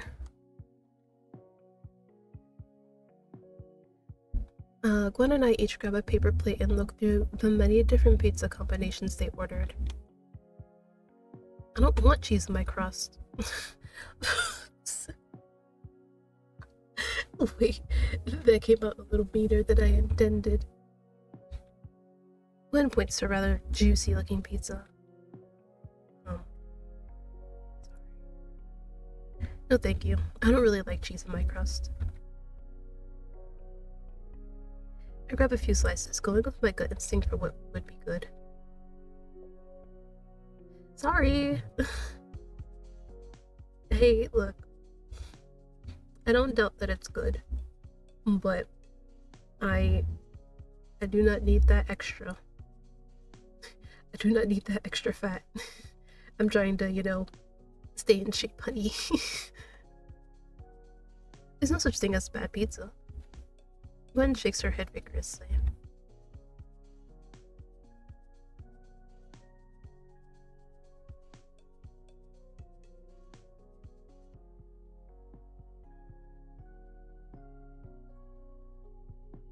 It's so true. As we finish eating, Derek joins us, eager to eat. No. No. You know what? I should have guessed from the fact that he said on his goddamn door, Derek was here with WUZ. Oh man. Are you telling me I have to put up with that the whole time? Dear God. Is that a cat I hear?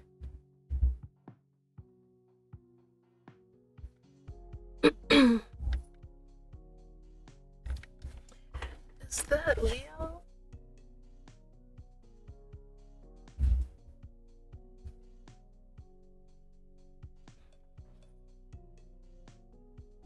Yeah, it is Leo. Yeah, it's easy to differentiate the cats. With their Leo! Get down here. Their jingling sounds. Sorry. Because I heard him jump onto my bed, and he's not allowed up there. But let me go let him out real quick.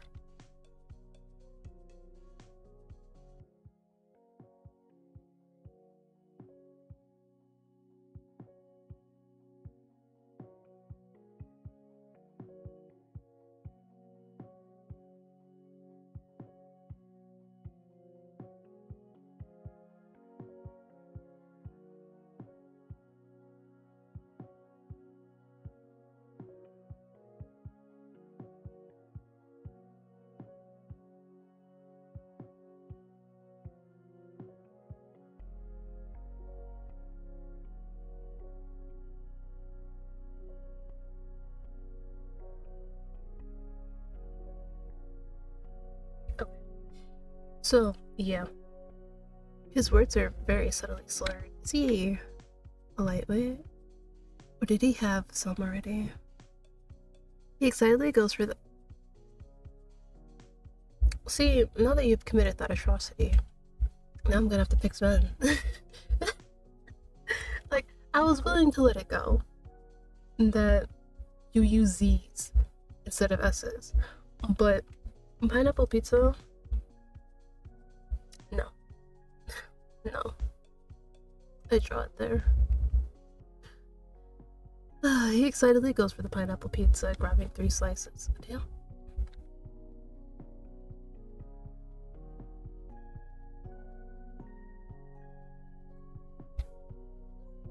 He has a beer in his other hand.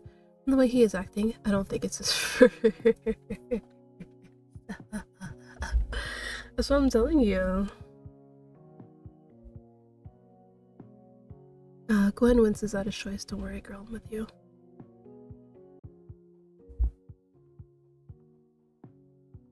We watch Derek eat his pizza. Gwen forces herself to look away, clearly disapproving of his choice. No, she's right.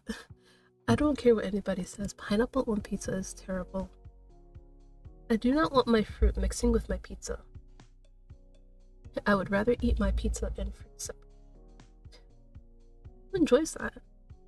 Shivers went down my spine just thinking of the combination. The textures just do not work. Really don't. I take a look around the lobby, trying to see who else I'll be sharing a room with. I can see Sven across the room, drinking a beer by himself. Nah. Nope. I turned my head away, hoping he hadn't noticed me. When I glance back, he is no longer there. I look to the other side of the room, searching for him. Why? Why?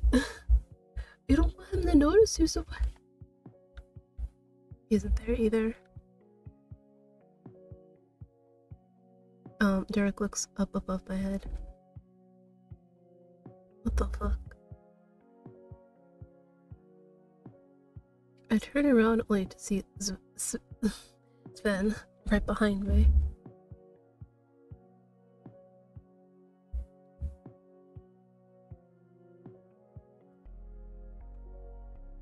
But I mean, it's obvious that they know each other, though.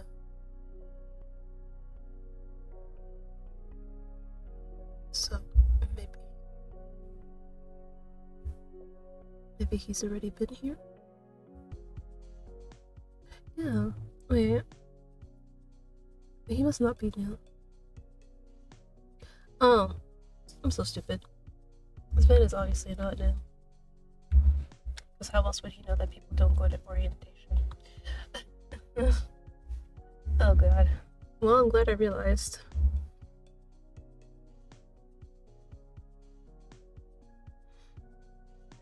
It also wouldn't make sense that he would know Derek if he was new. Okay. I'm so sorry. Like I said, my mind is just trying to piece everything together.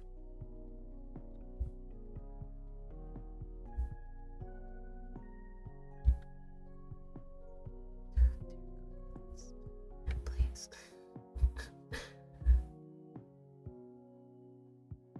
What do you mean all the neighbors are here?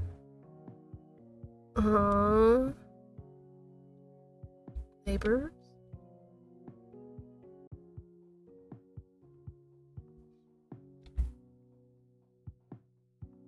Oh.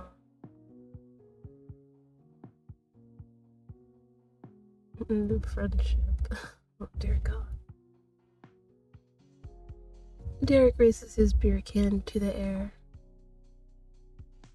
No! Sure, why not? It's a party mood. I grab an imaginary glass and raise it up to his can. Being neighbors. Gwen laughs, happily joining me in my charade.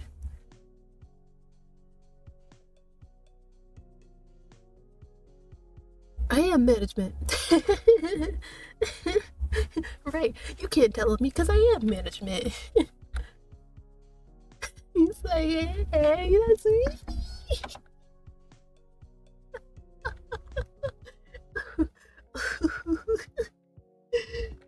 Right, you can't deal with him because he is management. Oh, wait, I didn't mean to. Oops, sorry. Sven hesitates, but eventually joins us, clinking his real beer can with Derek's.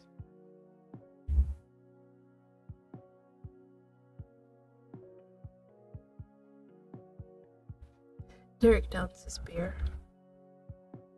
Sven is unbothered by this act. Gwen is clearly bothered. Derek leaves swiftly, only to return with a large bottle of water. Oh, thank God. Right, good call. A little. All of my direct neighbors are here. Seems like a good time to get to know them. Excuse me. But do you want to know about Vaporeon, the water Pokemon? No, I'm kidding, I'm kidding.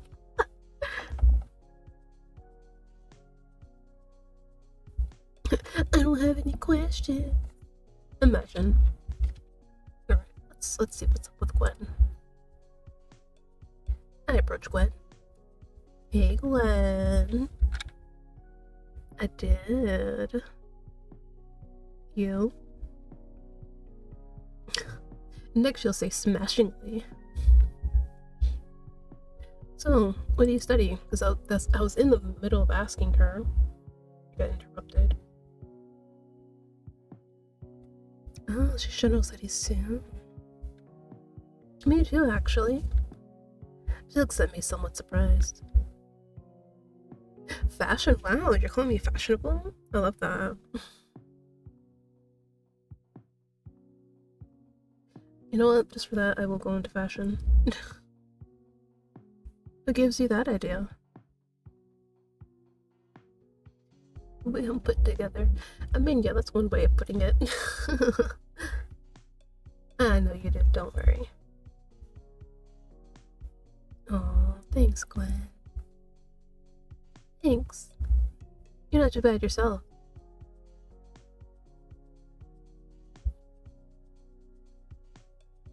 Oh. Oh, she's in her final year. She's 25, by the way, just letting you know. Now obviously, here, in America, you start college, at 18, going on 19, and then it goes from 19 going on 20, 20 going on 21, and then 21 going on 22. But obviously, some people take gap years. Well, gap years. Some people just don't even start college until much later for various reasons. So, obviously, for her, she started when she was 21. So, obviously, she didn't go straight into college from high school. She probably, like, I don't know, maybe took some time to do some work or whatever before coming to college. We don't know.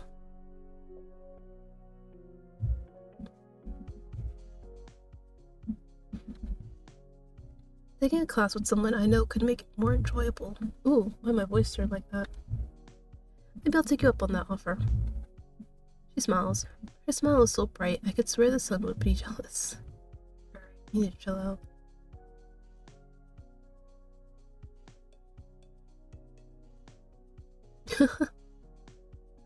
Any idea what you want to do next? Close to Ray.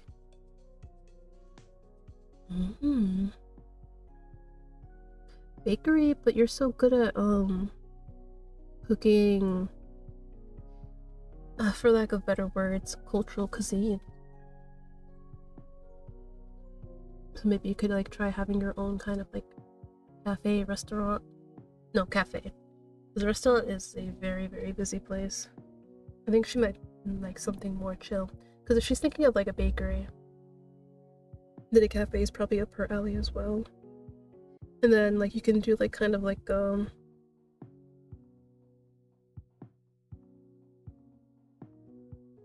one country per week or bi-weekly.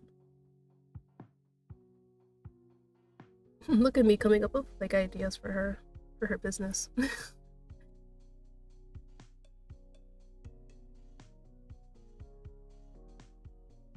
Hey, if you already know, then I mean, I don't see why you wouldn't go for it. But I also say, you know, you keep your other options open. Like I said about the cafe, where you have like, or maybe like one day out of the week you have like a cultural thing, like maybe a dish from like Italy, India, something like that. Sounds like a really nice goal to have. Um, Also, I do think, since I literally just went through that right now, something else you can try and work on. Views of you dev. It's like once you finish seeing a dialogue choice. Yes, it is extra work, but trust me, I know. Like I said, I am currently making my own visual novel, so I do understand the pains of coding, but it would make it a little neater if after you finish like a stretch of dialogue that it gets taken off as an option. So basically like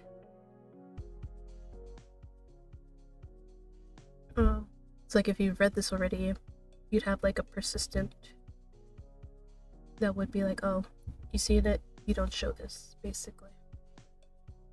Or yeah, basically like that. Alright, so how long have you guys been friends? Childhood friends, really? With her? How have you survived? Oh, so that's how you get started on baking, eh?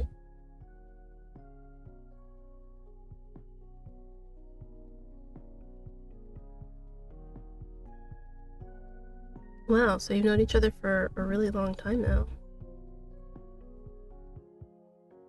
And you know what the crazy part is? You can know somebody for so long, but all it takes is like one fuck up, and it's like all those years of like great friendship down the drain. That's the sad part about, what is it? What's the word?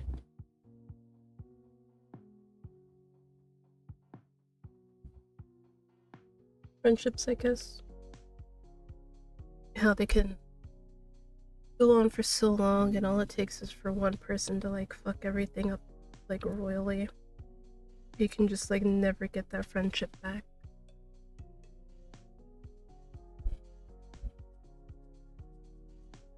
Yeah?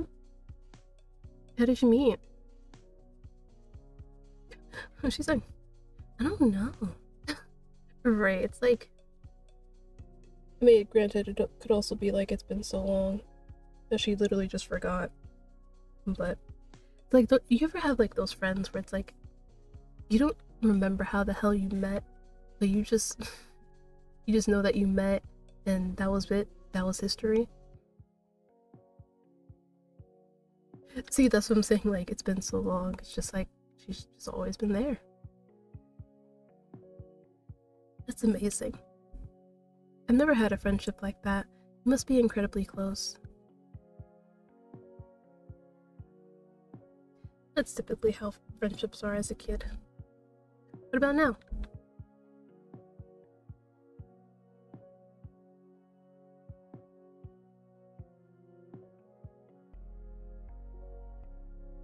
Oh. Alright, let's go check on the others. Bye.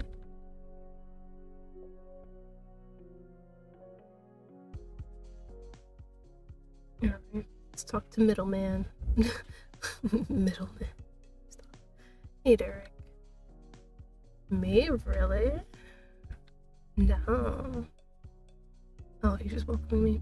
I was like, wow, I'm so special. But he's just like, welcome. I'm like, damn. was feeling special. And it wasn't really. Holy hell, wait a minute. It's already been 2 hours? It's already been 2 hours? Oh my god. You know what? I feel like part of it's because I took like that 5-minute rant about proper word usage. Nah. Thanks, Derek. So, what do you study? Even though I technically already know, but... Oh my god, literature. Means you have a way with words, don't you? Sorry. Do you like to read? See, he gets it. He gets it. I'm literally the same way. I don't read as much as I write. Like, when I was a kid, obviously, I read a ton. I read a lot. But now that I'm older, I don't read as much. But I still write a lot. Well, I didn't really write as a kid, unless it was like for school. Actually, no, wait. Yeah, wait, that is right. It's actually kind of reversed now. As a kid, I read a lot, but didn't write a lot. But now that I'm an adult, I don't read a lot, but I write a lot. How did that happen? How did that happen? But yeah, I don't know. I don't know how I got so good at writing. I mean, maybe because at some point I was always technically writing something. I guess I just steadily got better. But yeah. I think I already mentioned it, but like I said, I have earlier works, but nothing like that was like digital. It was mostly handwritten, and that was back from like when I was 10, 11. Yeah, because I don't think I did any writing any earlier than that. Whenever I discovered fairy tale is when I started writing. So, well, fairy tale and Black Butler. So whenever those were, that's when I started writing. So basically, anime. Whenever I discovered anime, that's when I started writing. And it just grew from there. But yeah, Derek gets it. Yeah, see? Derek gets it. It's like, I don't read as much as I write, but I do read. Can I read your writing? I do.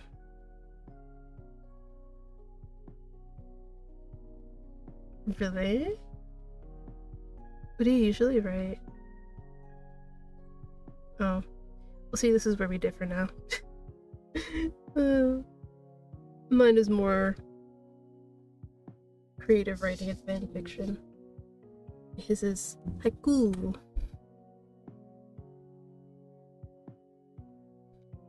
But in the end, we all want to write something.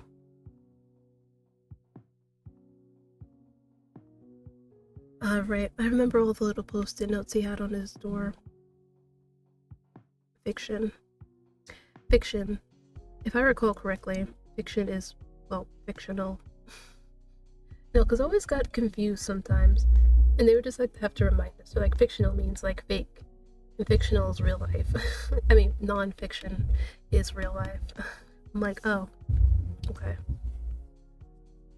Yeah, what kind of fiction? Ooh, you're a man after my own heart, aren't you? You know what, guys? I think I might have a favorite. Wait a minute, I think I might have a favorite. Like, don't get me wrong. Gwen seems like a nice person. Like, I know, granted, this game is anything but considering the fact that it says you're solving a missing persons case,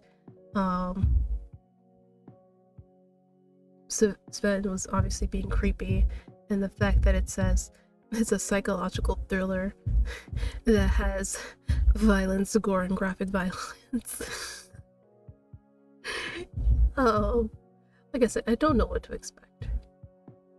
How long is this? It only has 12k words, so it's probably not much longer. Yeah, probably not much longer. And dang it, just when I was getting immersed too. Right? Right? See, Derek gets it. Derek gets it. Right? Solving mysteries, the thrill of a good twist. Like, I consider like a mystery a really good one. Like if they include plot twists.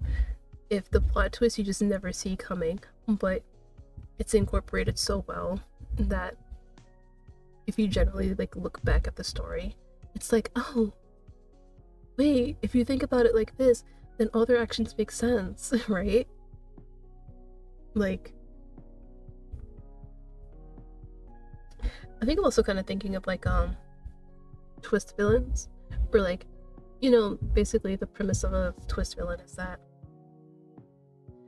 like the best example would be Frozen, with Hans, where we originally thought, oh, you know, he was this nice, great guy, Anna was gonna marry him and whatnot, and then turns out, no, no, he'd rather just leave her there to die. Um, in my opinion, not the greatest twist villain, but you get the point of what I'm trying to make. It's like if you do a twist right, it's so good. It's so good. Oh, okay, well, you can miss me with the horror, but suspense, yes.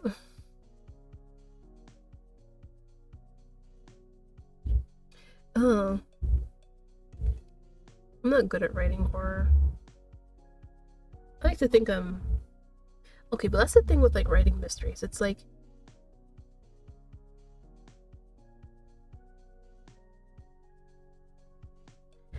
it takes a lot of thought and planning. Like you can't just like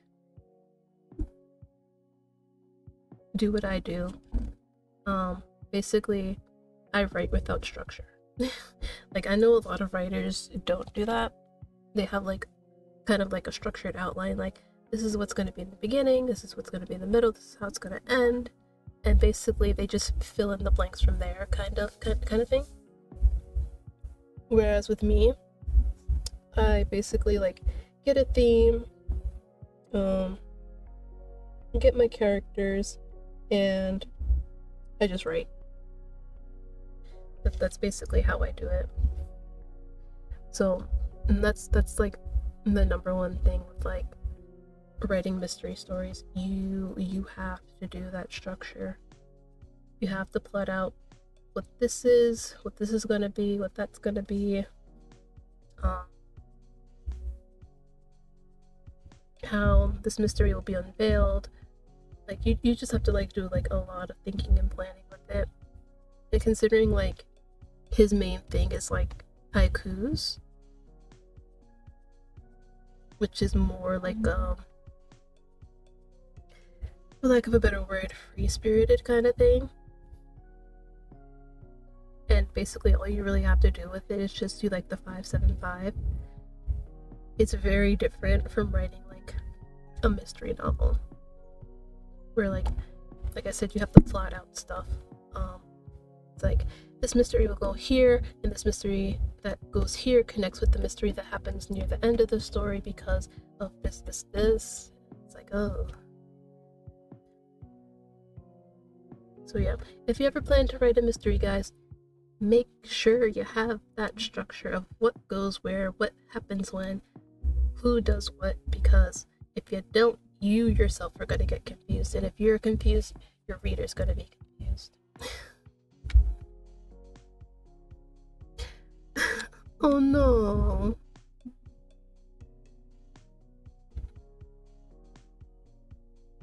Born to write mystery, forced to be an open book.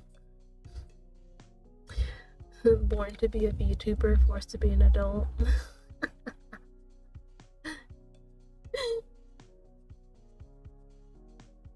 I like a good mystery.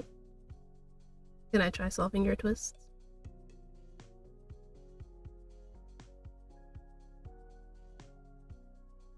I'm looking forward to it. Alright, so why'd you join the housing's management team? Yeah, that makes sense too. It helps me afford living. Yeah, it's a very great motivator. Living. How much do you make? True! People rarely ever get paid for the amount of work that they do. Like, remember, when we went into well, technically we didn't go into the office. Like, we didn't get a background for that, but when we went into the office and they were like, there's like success and there's like piles upon piles of paper on the desks. Yeah, I bet bro gets paid like half of what he should for that. Maybe not even half, maybe like a quarter. But he still has to do it because that's his job. It sucks not getting paid what you should be. Like, it just sucks, man. That people these days are not getting paid livable wages. The fact that people have to live paycheck to paycheck is crazy.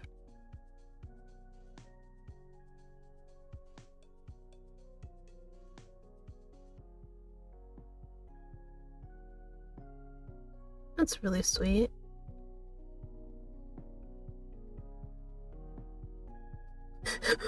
Why did it just end there? It just ended with "you think so?" and just ended. Okay. I mean, yeah. Okay. I guess that's it. Alright, lastly we have Sven.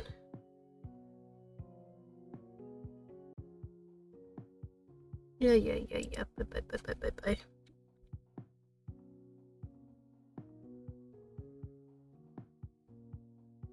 I mean, technically I don't have to talk to him. But I probably should if I want to keep my kneecaps. Sorry, it's just, I feel like he's the kind of guy that's like, if you show too much interest in like literally anybody else and not him at all, well, it could also be a her too. Basically, you show more interest in other people than them. They'd be like, alright, I guess you don't want your kneecaps. I'll break them so you can't run away from me and go talk to other people. Sven's eyes linger on mine. Why? Hi, Sven.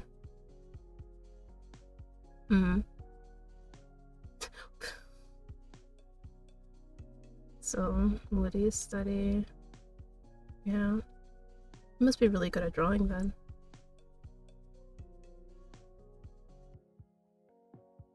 What do you like to draw?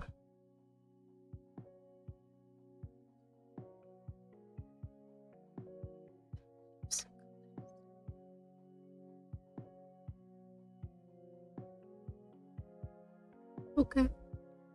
Shapes and colors. He does a little nod.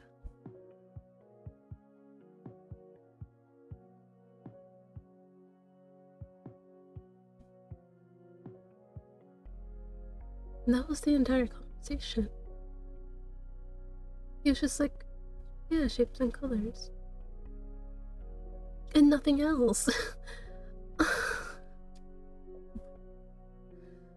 This is a man who wants to stay discreet. I'm never gonna trust him with my life.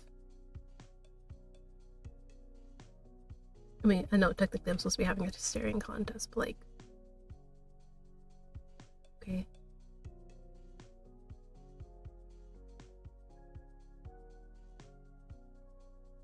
We're having a staring contest.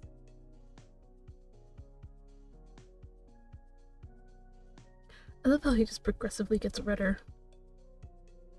He doesn't look away even once. My eyes are starting to dry up, yet his are still firmly gazing into mine. It's starting to sting. Looks like he could keep going for longer. His eyes are softening, and I finally noticed the bright red stain of his cheeks. When I blink, he breathes out a sigh of relief. I lost this time. The fact that he just progressively got redder was funny. Alright. Okay. I don't know what it is, but I'm kind of digging this flavor. So, as you guys know, I have like a reusable water bottle that I use like literally every stream. But at some point like yesterday, I had like juice in it, and obviously I did wash it out, so I could like put water back into it. But I think there's like lingering flavor in there of the juice, because whenever I like drink some of my water, I can faintly taste like the juice in it. It just tastes really good, weirdly enough. Right? Wait. We did lose people. Okay. But yeah, it's like I can faintly taste the juice, and it just tastes really good for some reason.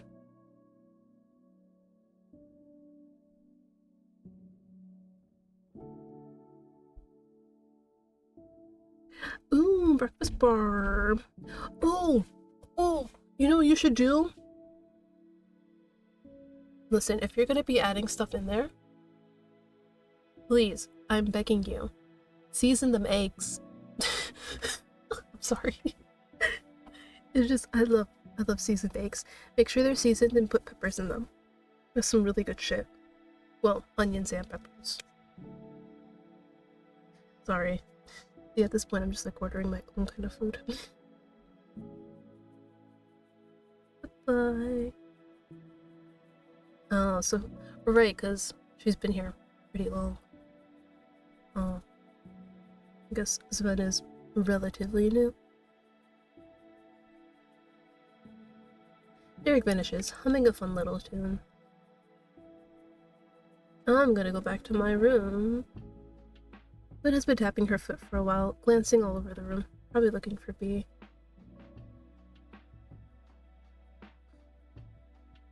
She smiles politely before walking away. See? They came to the same conclusion, looking for Bee. No.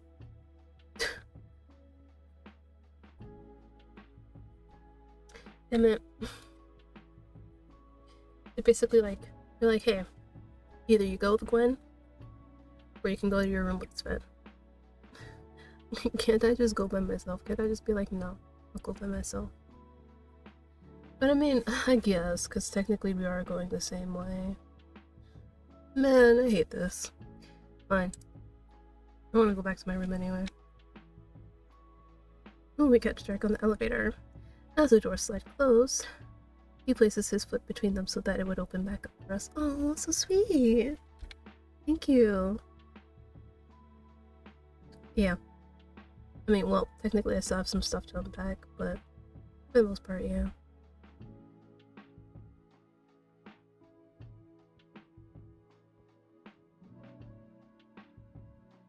Well, considering this building has like... Okay, I'm gonna assume like 5 floors at least. 4 or 5 floors. And each has 12. So times 4 by 12 or 5 by 12. And that's... no, it's not 50. It's 60. Either 60 or... Dang it.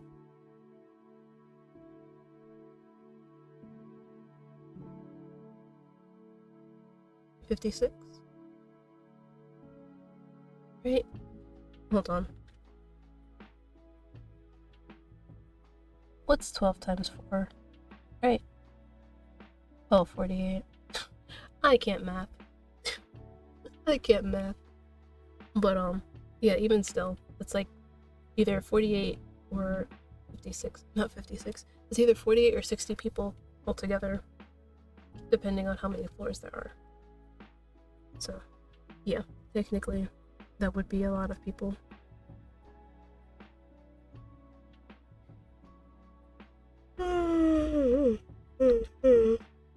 Oh, sorry, guys. I had a very eventful day. Oh, honey, I didn't tell you.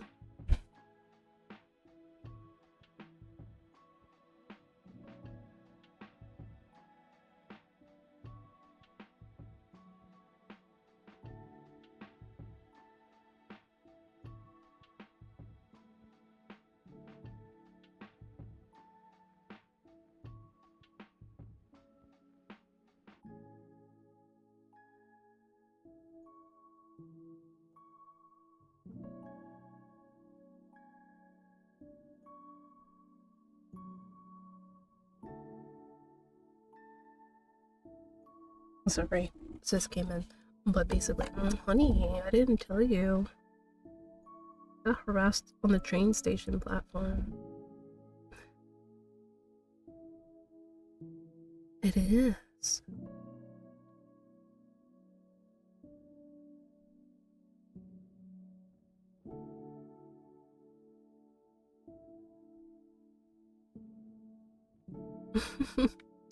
But guess what? You get to go to sleep later, earlier too. I mean, whatever. Oh.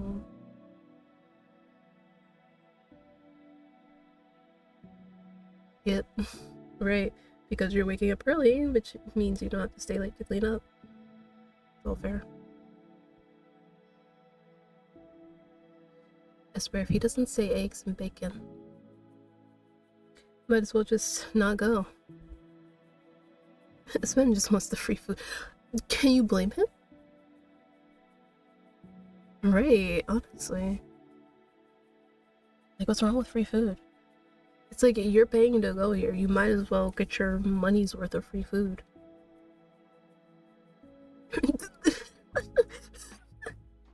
I like Derek. See, I knew the moment I looked at his profile and looked at him, I knew he was going to be the one that I liked the most. I knew it. I knew it. Oh, bro. He and I would get along so well.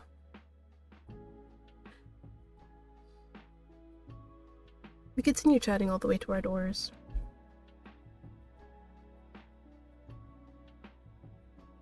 Derek enters his apartment first. I get a quick glimpse into his home before he shuts his door. It looks rather messy, with many things covering his floor. I mean, he's a busy guy. What can he do? Ben is sitting in front of the door next to mine. Sven carefully opens his door, paying attention to how loud he is. Night. I enter my home. My room was comforting to see. It doesn't quite feel like home to me yet, but I imagine that's something that will come with time. I quickly scan the room, thinking of anything I could do to make it feel more like it's mine. I do plan on living here for a few years, so it wouldn't hurt to do some decorating. Maybe posters, picture frames. I jot down a few ideas on my phone notes app. It has gotten fairly late. Maybe I should head in for the night. But I also feel like some fresh air would help me relax. No. Sleep, child. I'm so tired. I'll clean up real quick and go to bed. Oof. I decide to quickly make use of my shower, washing off any bad energy I had encountered today. Most of my skincare and hygiene products are unscented. I found that perfume products often irritated my skin. A tidbit I did not know I needed, but here we are. I had brought smaller sample-sized hygiene products because they didn't take up much space in my suitcase. I'll need to buy more soon. I could try to find a smell that suits me, or I can keep using the same unscented products. Should I do— what does this matter? I'm sorry. I know they're like trying to give the player more choice, but why does it matter? Why does it matter? Well, I mean,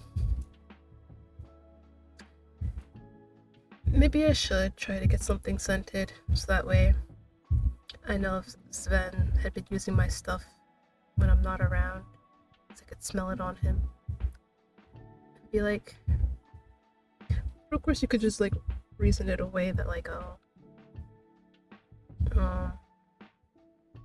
he uses the same brand, but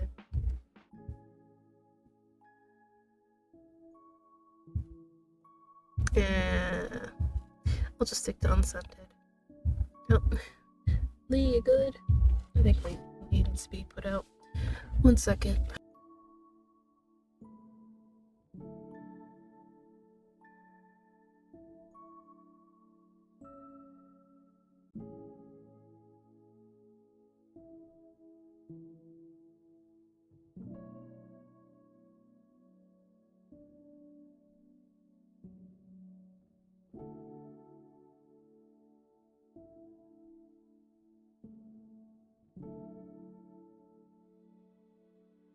Got locked in when she came in here.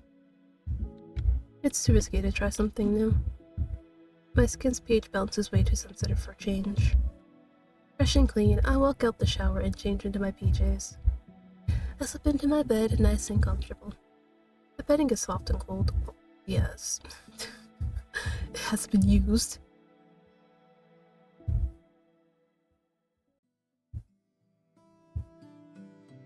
I hear my alarm go off. 5 more minutes.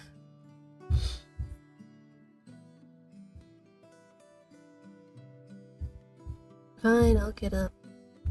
I stretch my arms up before dismissing my alarm. As I swipe a bright X on my screen, I notice a notification pop up on my phone. Housing news! Breakfast bar is set up now. Feel free to indulge.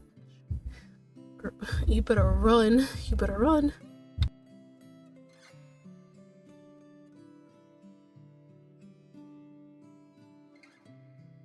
Breakfast bar hours are between 7 a.m. and 10 a.m. Be there or be square.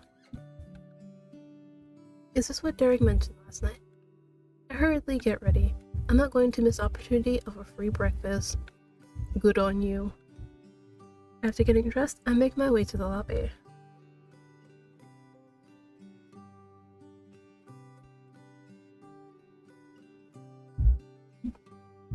Am I supposed to click? Okay. I was about to say, was I supposed to click? The lobby is impressively clean. Whoever stayed late last night to clean up did an amazing job. Right? They don't get paid enough. They really don't. I could hardly tell there was a party last night. Across the hall, I spot Derek. Derek! Bestie, what's up? He notices me and waves in my direction.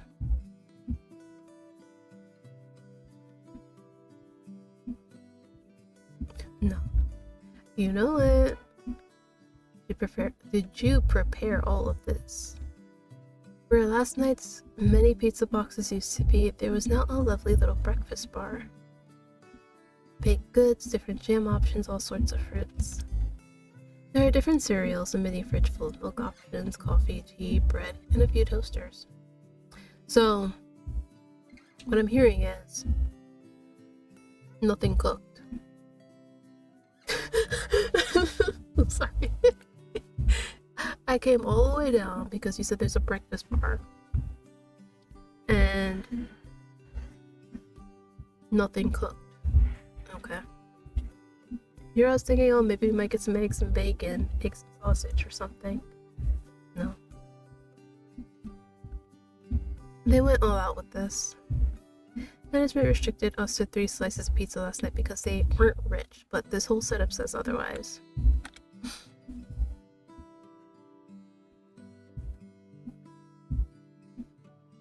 So what did you do? Oh. Okay, I was about to say, then what did you do? Where's everyone else? That's fair. In the empty lobby, there was only me, Derek, and a whole lot of food. First come, first serve. They did say from 7 to 10. How often is this breakfast thing gonna happen? That's actually a very good question. Nothing at all. Oh, thank God. Unfortunately, Derek is eyeing the pastries. Aww.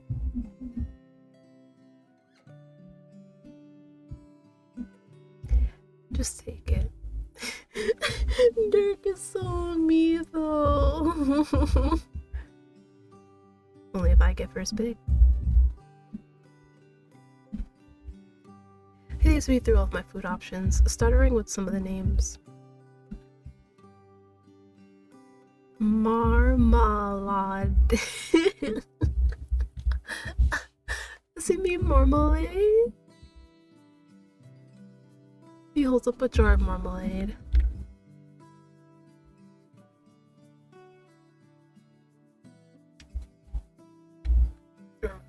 Honey, you have to eat. I'm not saying you have to eat a lot, but like something. Because I know in like a lot of places, breakfast is like something small. And then you have like a big lunch and then a big dinner. I mean, yeah, like just have something small. Even a little pastry. It's not good to like make your stomach all, whatever the word is, naughty? I don't know.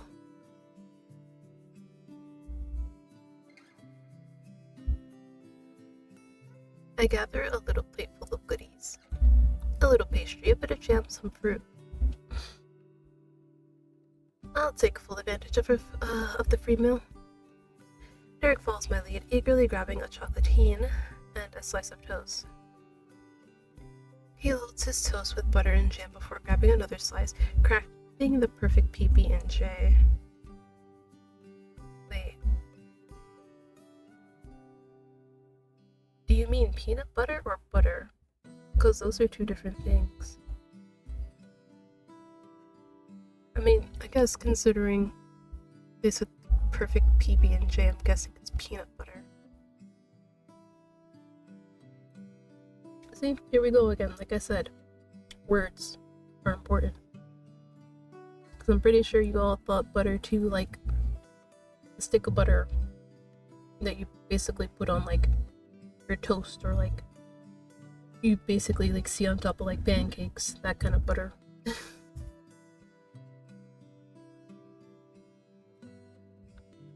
Huzzah! Like hungry little rats, we nibble on our food, enjoying each other's. Was there supposed to be more after that? Like, genuinely asking. Because, I think you forgot. It's okay. We all forget things. It's a fun idea. But next time, have some cooked food up in here. Please, like, I'm begging you. Like, I understand. Pastries and whatnot is, like, probably cheaper. But I don't think it'd kill you to, like, at least have, like, eggs. Like, just eggs, you know? You don't even have to season it. You could literally just make eggs. Oh dear. I was skipping. I'm sorry. Okay, yeah. Waking up early for it is worth it. Are you worried that any of it will go to waste? True. It'll probably. Like, a little bit will probably go to waste, but not like a big buttload that they have to, like, worry about. Because they could probably just feed the rest to, like, the wildlife, basically. Because, all of it's pretty much natural. Except for, like, the peanut butter and jam stuff.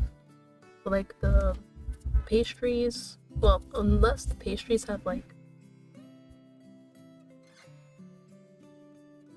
chocolate or something in it, they probably shouldn't give it to the wildlife. But I think if it's like jam or just plain, we could just give it to like the birds and like the squirrels and whatever, so it wouldn't go completely to waste. Sorry, I'm just trying to like think of like how they can like try and like be as little waste as possible.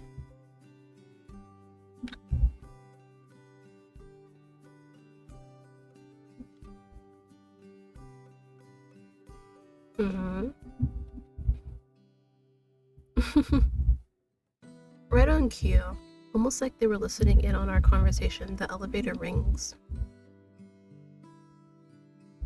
A few people join us in the lobby, each person crafting their own little breakfast plate. I spend a little time helping Derek with the breakfast bar.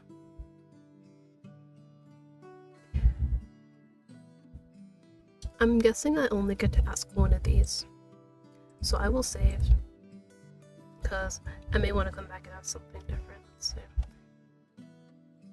That's a good question, actually. Why are they trying to do one now?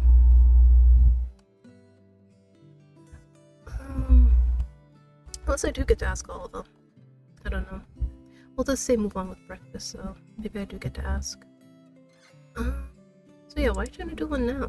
Not that I have an issue with it, but... Oh, suggestion last year. Aww.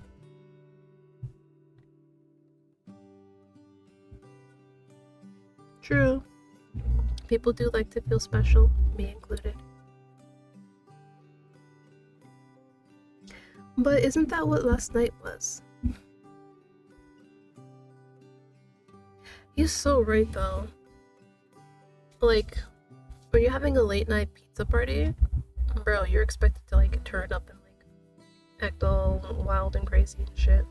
But with, like, a breakfast bar, it's like early morning, sitting outside a cafe in nice spring weather. Well, nice warm spring weather, you know? Kinda like you're, like, in an ad or something. Like, the vibes are totally different. See? I get you, Derek. I mean, yeah, that's all you can do in life is try. But I personally like it. Yeah, when do you usually wake up? 10? Almost sounds like me, except 9. But I literally, like I said, I can't do anything until like 11 going onwards.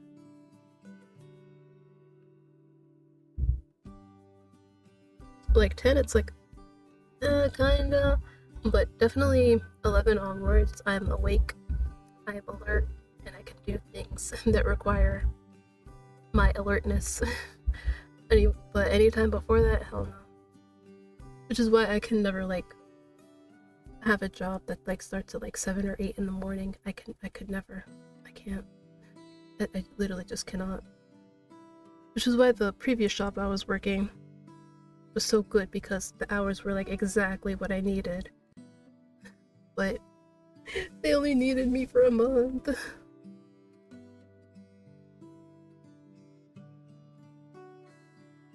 I'm a master at oversleeping and not sleeping enough.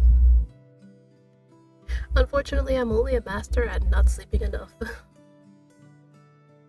Is that something to be proud of?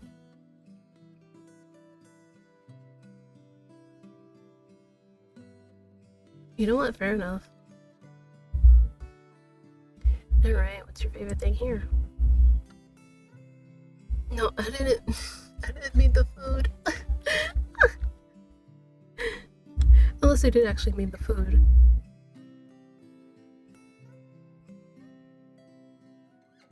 You don't like fruit? Wait a minute, wait. Not the biggest fan of fruit, but yet last night he ate pineapple on pizza, which has fruit on. Okay. Alright, yeah, walking contradiction. Like, how can pineapple on pizza be, like, your favorite? Because you literally ate, like, 3 slices of it. But you're not a big fan of fruit. Okay. Okay. I mean, I guess it's kind of like how I love, like, strawberry yogurt, strawberry ices, strawberry flavored candy, but I can't stand strawberry ice cream or strawberry milk. I'm pretty sure there's, like, oh, I also don't like strawberry chocolate either. makes sense, like strawberry flavored chocolate or something. You know what I mean? Like, so I guess I can understand. Still. Okay, thank you. I was wondering if they were gonna mention it. You're a fan of pineapple pizza, though.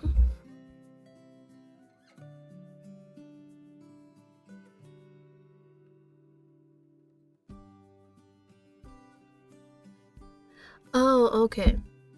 Okay, that does make sense. Again, texture really does make all the difference for stuff.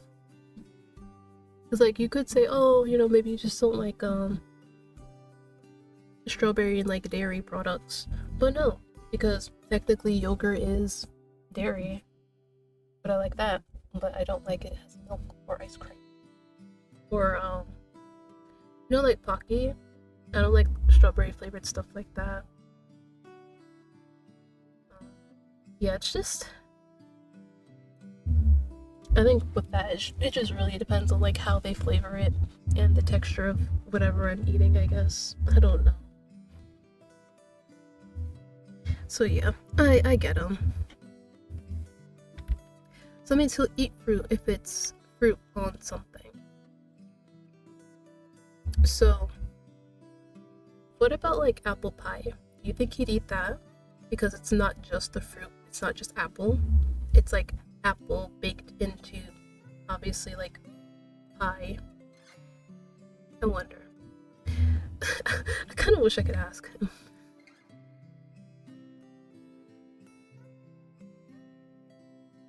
I really wish I could just ask him. Be like, okay, what about apple pie? Would you eat that?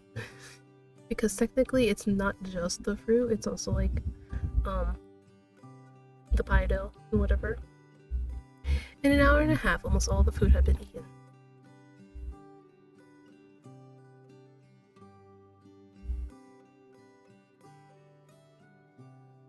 Yep.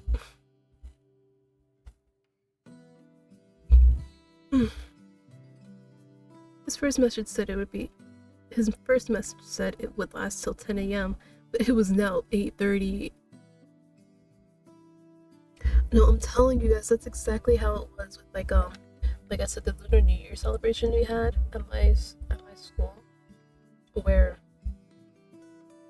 like we like the event had like barely like started, and by the time I got around to getting food,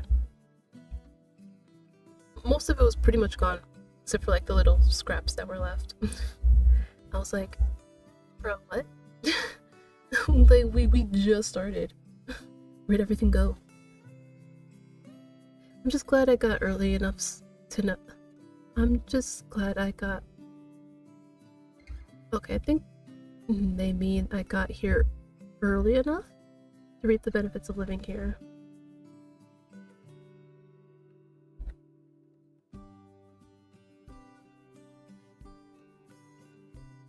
Hmm. Of course. Oh my god, guys, he's asking me to walk to school with him. Oh my god. We're at like half base.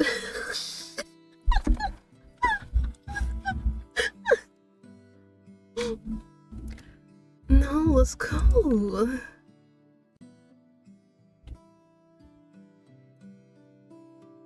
Okay, damn, mom. Alright. Oh, he's gonna come pick me up from my room soon. Oh my god. I'd be really sad if they end it here. No, they did. Dang. Just as we were getting to half base with him. No.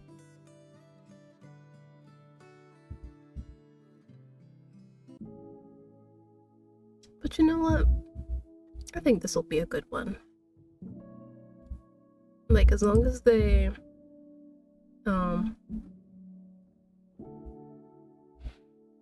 go over like their writing, making sure, you know, not a lot of grammatical and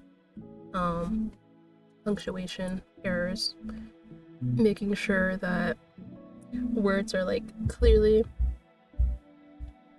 explained, like the whole notepad, sketchpad, sketchbook thing, the whole peanut butter thing. You know, as long as they make sure that like, you know, that stuff is like explained and like cleared up so that people don't think one thing and it's actually technically something else, I think it'd be alright. Yeah, like I said, let me just pop it open real quick. It's like I was saying, like with his bag. Sorry. I think I'm inhaling too quickly. Yeah, like I was saying,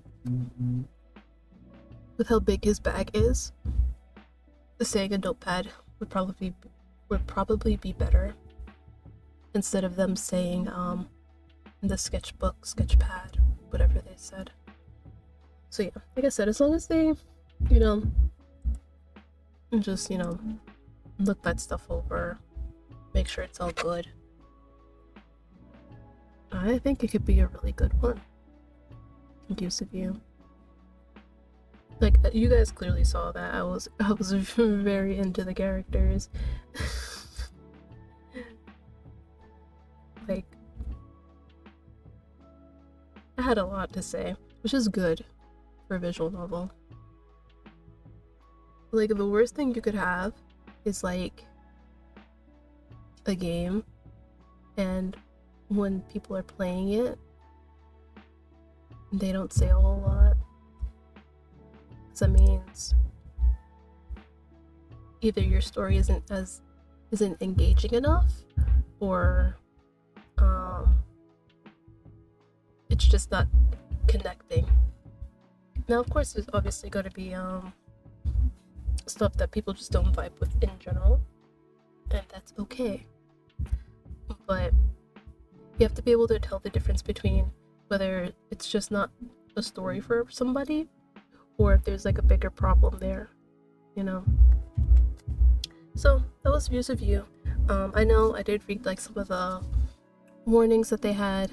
None of them were actually there yet, but again, do keep in mind they say the demo does feature only less than 12k words. So, well, is this the 1.0 build? No, this is the 1.5. I mean, this is the 0.15 build, not the 0.1 build. So I'm guessing the 0.15 build has more than 12k, but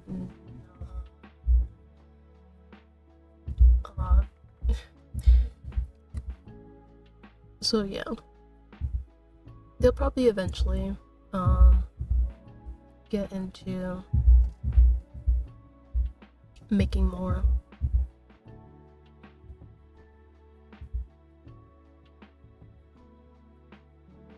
But it seems like that they're doing all the art and writing themselves.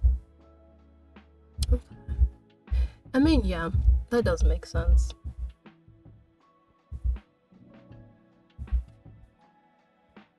So considering that they're doing everything, considering they're doing everything themselves,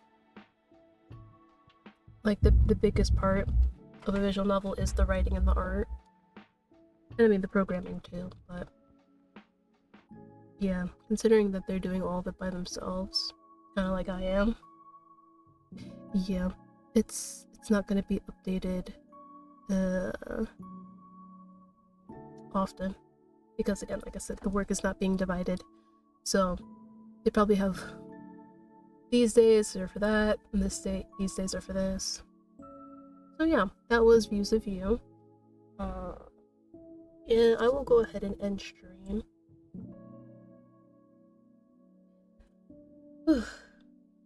Because I am still technically getting back into the swing of things after being sick for a while, and just unfortunately having to cancel everything under their goddamn sun. Let me see. Oh no, don't die on me. Well, stream's ending anyway, so it's fine. So yeah, you know what? I'll just go ahead and raid Maria and call it a day.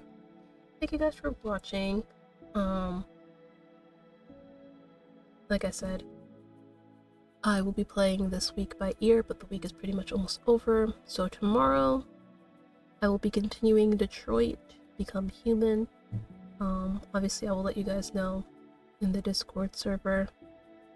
Can't guarantee I will announce it on Twitter because I always forget to do that, but I will definitely let you guys know in the Discord. And then Saturday, not too sure what I'll do. Maybe I'll finally start Chris Tales. Or maybe I'll continue Bayonetta. I don't know. But yep, I will see you guys tomorrow though for Detroit Become Human. Bye!